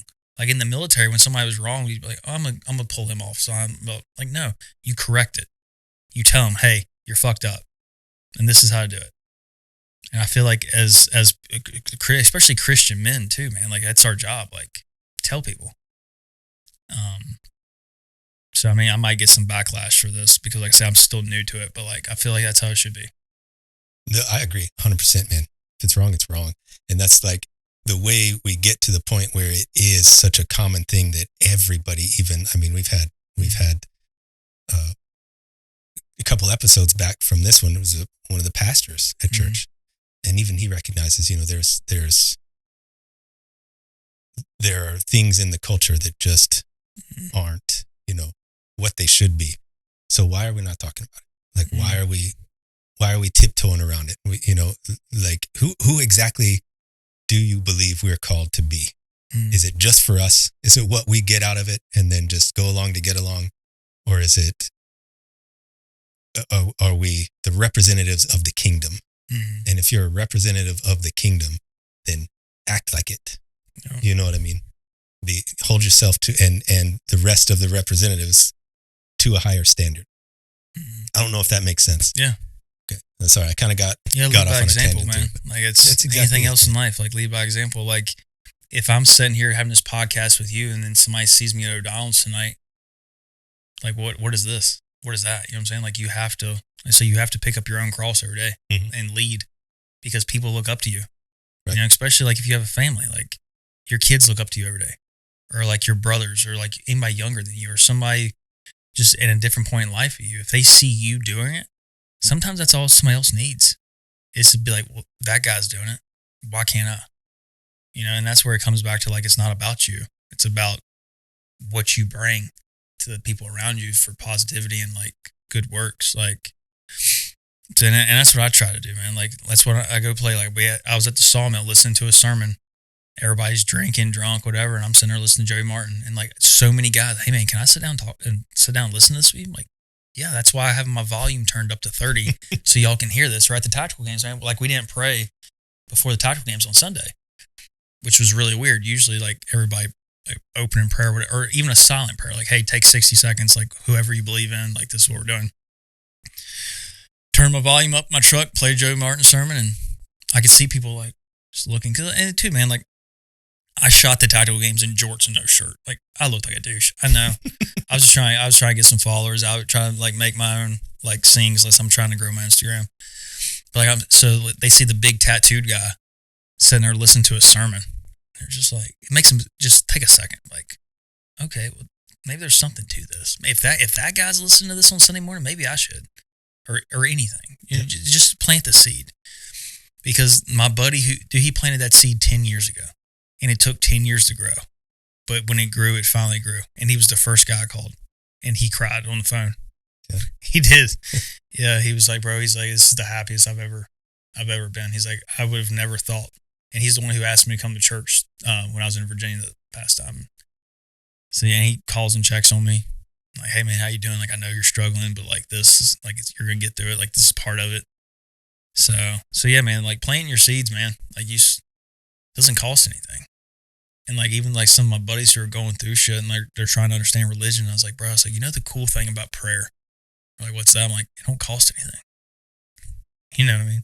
Like, it doesn't, like, financially, it doesn't cost anything. Like, you can pray as much as you want. Like, if you have, like, it's good you have questions. Ask somebody who knows. Ask God, pray about it. Like, there's no like, hey, you can only talk to me on Sunday morning. No, talk every day. Like, if all you want to do is pray all day long, do it. If that's what helps you, go for it. So I tell my dudes, and like, I didn't think about it that way. I'm like, man, it's pretty simple though. Like, just pray, just talk, you know? So, you know, I mean, like I said, I try to help people I can because like that feeling I got when I got sick, like, I want everybody to feel that. I want all my buddies to feel that. You know what I mean? And like, I was telling Tom too, because Tom was like, I never thought I'd find myself in this position in life where I'm talking about Jesus and that. I'm like, bro, it's like, imagine being in heaven and a dude walks up to you and says, you're the reason I'm here. You know what I mean? Like, and to me, like, I want that. I want somebody to walk with me and be like, hey man, like that conversation we had at the shooting match, like, you're the reason. Like, it's so powerful. You know what I mean? That's one of the things that I've learned. Really, one of the biggest lessons is, again, going back to give and take. Like, we all want to take what you know, we all want to take everything we can from all this. But man, it's really not, by and large, it's not for us. Mm-hmm. The Bible talks about it all the time, the community, you know what I mean? It's what happens in you. It's for you, yes, but it's also for everyone else. Yeah. And then what they receive from you, it happens in them, and then they spread it out to everyone. You know what I mean? Yeah. It's a really important point that you're making there. Yeah. And to come back to Christian culture, like, you don't see that a lot. You don't see people going out of their way to talk about, like, dude, I'll even talk to the Mormons. Like, I love having conversation with those dudes. And like, it was funny. I was downtown. A buddy was in town, so I was waiting for him to go to Belcher. He's like, bro, where are you at? I was like, I'm talking about God to these Mormons. He's like, what? I was like, hey man, it's their perspective. Maybe I can say something to them. And we were talking, and I told the guy, I said, up until looking in the hat, I was like, I agree with everything you say. And he had to laugh. He's like, bro, he's like, I get it. He's like, because up until that point, it's the same Bible, from my understanding. And then just the whole Joseph Smith thing when they come to America, like, but like, dude, I sat there and had an hour and a half conversation. I was late to dinner because I'm just talking to these dudes. Or like I'll be in the grocery store, I'll just start talking like even my ex-girlfriend, she used to get upset. She's like, you just start talking to people and we're stuck. I'm like, we're not stuck. We're talking. You know, we're having fellowship. We're discussing things. Like, it's not a bad thing. Like, we have nowhere to be.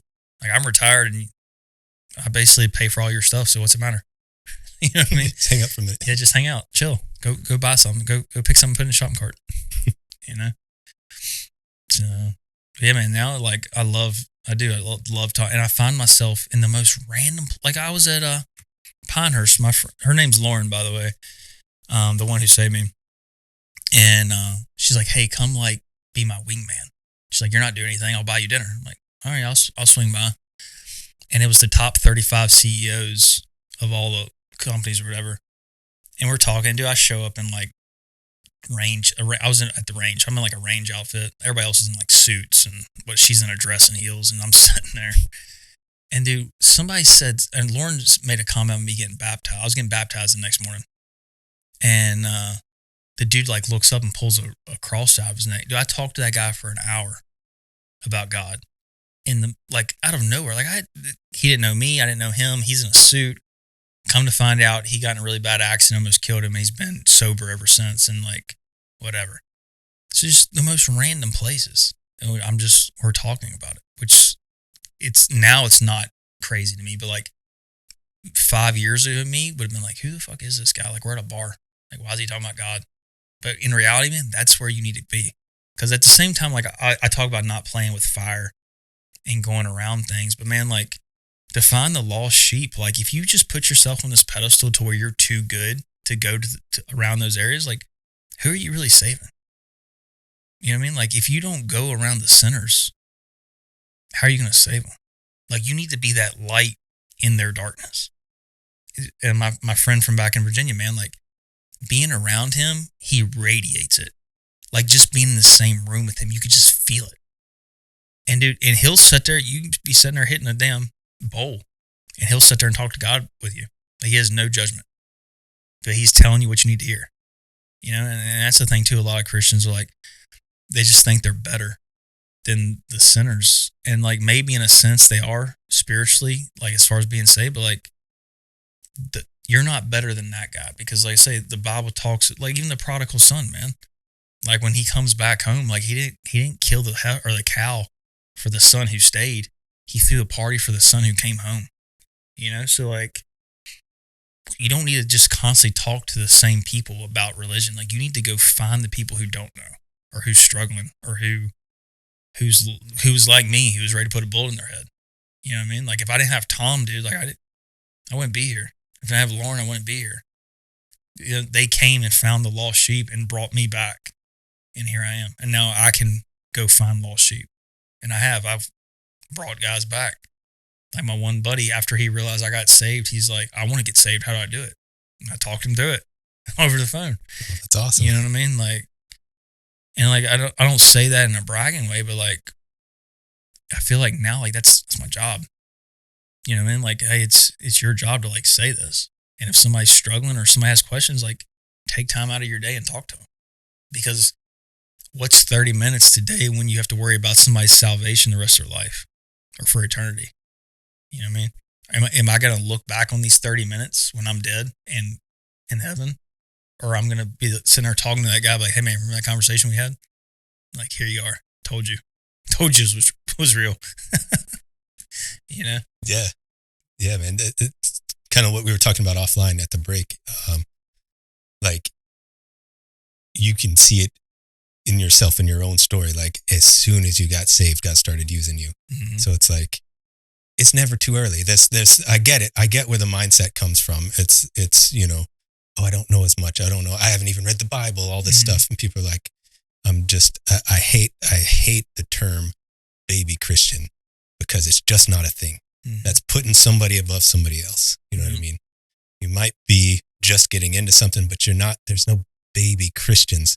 You're a perfect example of that, man. Like just step into what he's got for you, man. Mm-hmm. Like you had just gotten saved and led somebody else. You know, like there's no rule book. There's like we said at the beginning, there's no finish line on this side of things. People get in their heads and think that like, oh, I made it to the finish line. That's when that ego starts coming in, that I'm better than, I know more, I've been doing it longer, looking down on people.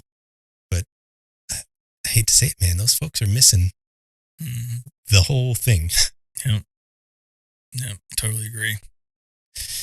All right, man. So apologies. I got up on a couple soapboxes there, but there's things I feel pretty strongly about, and I can tell that we're kind of in the same headspace with that. So figured we'd dig into it a little bit. Yeah, man, it's all good. Love talking about it. Like I say, can't talk about it too much. Yeah. You know what I'm saying? So with your story, though, I kind of feel like we're coming to the end. Are we missing anything? No, man, I think we kind of covered. Like I said, I don't have a crazy story, but I say I got something that might resonate with people. Yeah, man. It's and like I say, it's a never-ending assessment. It is. So it's every day. You gotta make the conscious choice to be better. It's not gonna you're not just gonna be better. Like you're gonna have those temptations, you're gonna have those trials, and like it's up to you to like, am I gonna do the right thing, or am I gonna like nobody sees me? I can slip up here and there. Right, yeah, I'm gonna use the roads. Yeah, and like and we all are going to. I mean, it's part of it. Like we're human. Like we're not perfect. But I just feel like if you're constantly trying, as long as you're moving forward, like whether that's an inch or 2 miles, man, like just don't. I can do everything back to the army, man. Just don't fucking quit. You know what I mean? Like it's gonna suck. It's gonna be hard. It's gonna hurt. But as long as you don't quit, you're living. Like a dude told me the other day. It really said, he's like, nothing's impossible until you take your last breath. He's like, until you stop breathing, anything is possible. And I'm like, bro, you're right. That makes sense. As long as you are still able to move, you can keep moving, or you can keep doing things. So like I said, it's trying to be cliche, always make military terms, but it really is. It really, you can wrap it all around back to it. I like that a lot, man. Yeah. So, we actually just finally launched. We're recording this one down the line. It's not going to come out for a couple months. But my point is, you don't know this, but we always do like a little admin thing, and then just like a final question to kind of wrap up. Yeah. So, if you think we kind of hit everything, we can kind of move into that. Yeah, man. I think talking about my childhood, military, selling drugs, divorce, ex-girlfriend, trees. Yeah. Our pet peeves are what we don't like. Yeah, spend a good amount of time on that. Yeah. There you go. What we got here? Appreciate you, brother. I like that. Yeah, man. Got your number on there and everything. All right. So that's just something we like to give folks for taking the time to come out here and kind of look at it and remember, you know what I mean? Because it matters. Telling your story matters. And it doesn't matter where, how long you've been in it. You could have gotten saved yesterday. Your story matters. You know what I mean? So it's just a little reminder for that. Appreciate you, man. So the kind of final question to wrap up, man, we started off, we're talking about kind of ongoing change. And I asked you, what part of you had to die in order to be who you are today? So I really kind of want to ask the same question, but instead of rear facing, forward facing this time. So what do you need to let go of to be who you want to be? I have to, again, ego, right? Like I struggle with ego every day. But also I have to learn to forgive myself too. Like that's the biggest thing. I need to let the past be in the past. Because I forget the verse, but the Bible talks about like your past is and move on. Like even when it talks about like Lot's wife, right? Like don't look back. And what happened when she looked back? Right back to where it's stone, right? So I need to start learning like, hey, like yes, take accountability for your past, but it's your past. Like that's not who you are anymore. So if I keep that wrecking ball on my ankle or that whatever, like I'm not going to be able to move forward in the way that I want. I have to be able to like not only like I've asked God to forgive me, but I have to forgive myself fully to be able to move forward and be the man I want to be. Because if I just constantly keep the past in the back of my mind, it's just going to keep me down. So that's that and ego. Like I could keep the ego in check, and yeah, I mean everything in life, man. I need to grow in a full 360. Like everything about me needs to grow. Because I mean, I love that verse. Is like when I became a man, I put away my childish ways.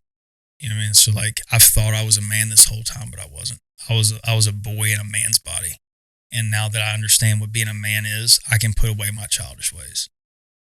So moving forward, I keep that in the back of my head and just know like, hey, like every day's going to be a struggle. Like as long as you're better than you were yesterday, and just try to be a good person. Like at the end of the day, man, it's just try to be a good person.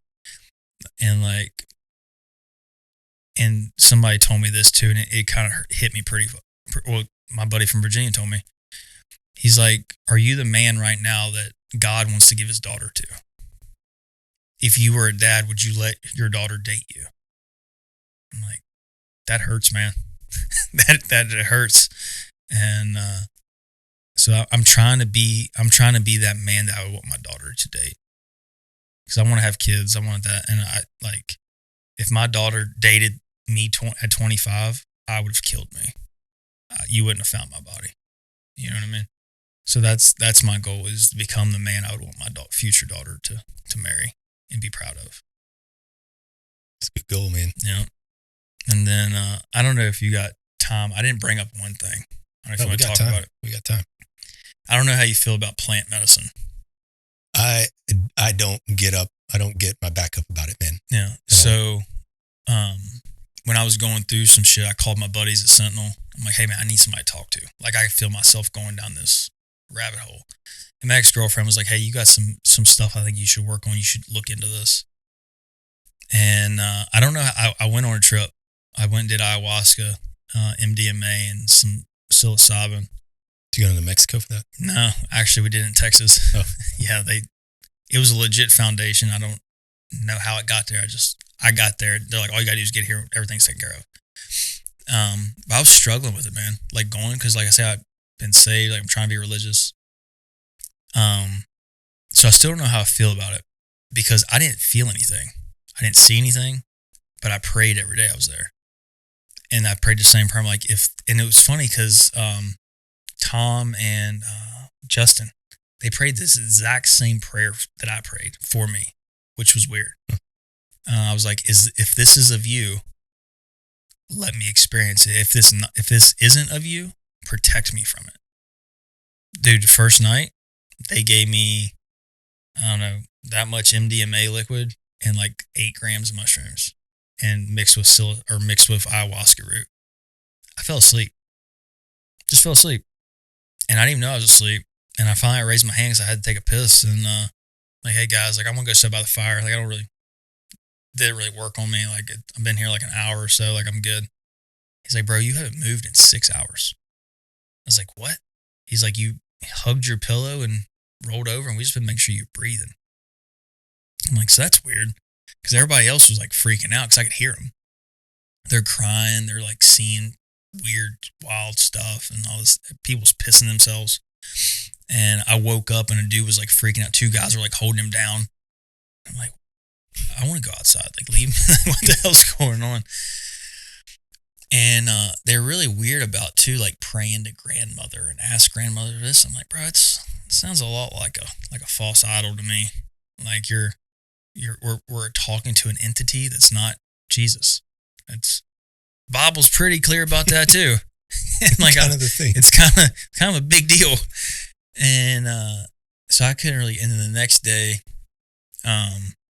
dude, I was out. I finally told him, I was like, hey, I need to get away, because it was kind of like a hippie-ish kind of like thing too. I'm like, can I just walk around? Like I'm in Texas, 80 degrees outside. Like I want to. He's like, yeah, bro. He's like, you're an adult. Like I'm pretty sure you can find your way back. I'm like, all right, cool.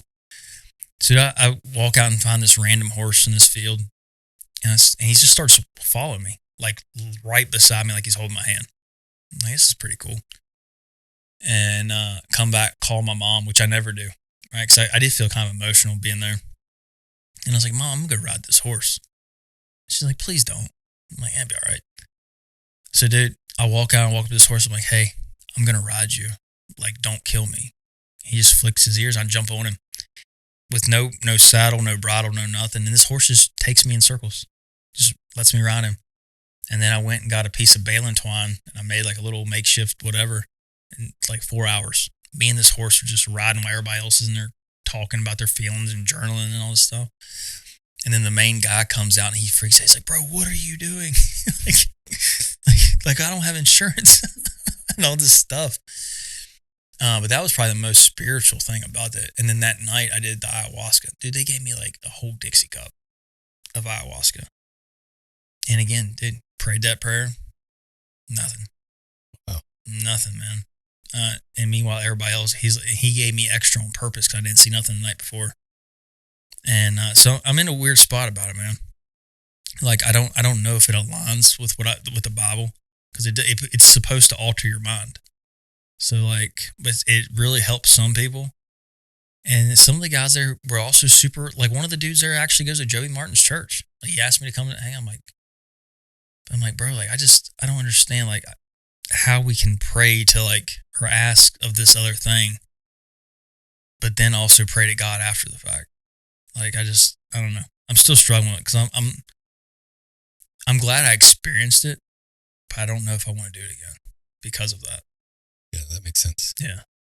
So I don't know. It might be something that somebody who's thinking about it might think about, but it was definitely weird. Yeah. No, it's good. I'm glad you brought that up, man, because it's definitely an area where people are kind of moving into and checking out. A lot of guys are doing the Ibogaine down at whatever Life the company's called down in Mexico. Mm-hmm. And it was funny. So when I came back from the ayahuasca trip, the next day I went on a hunting trip. So I told the dudes, I'm like, hey, if I break down crying, like I just got back from ayahuasca. He's like, what? Are you serious? He's like, bro, we just all did Ibogaine last month. And I'm like, oh, so you get it? He's like, yeah, bro, you're good. And the first night, dude, I was not okay. Anxiety and I didn't lock myself away, but like I just went in my room. Like everybody else just sat around the fire drinking and cutting up. And it's like, I can't be around anybody right now. I just need to go in here and try to sleep. So you don't really know if you got anything out of it, pretty much. I've became more in tune with my emotions after it. But it took a while. It wasn't like immediate. Like 2 and 3 weeks later. Like I'm starting to like, but then again, it could be my faith. Like, and that's the thing. I don't know. I'm able to empathize. I'm starting to be able to empathize with people. I'm starting to feel, actually have emotions other than anger.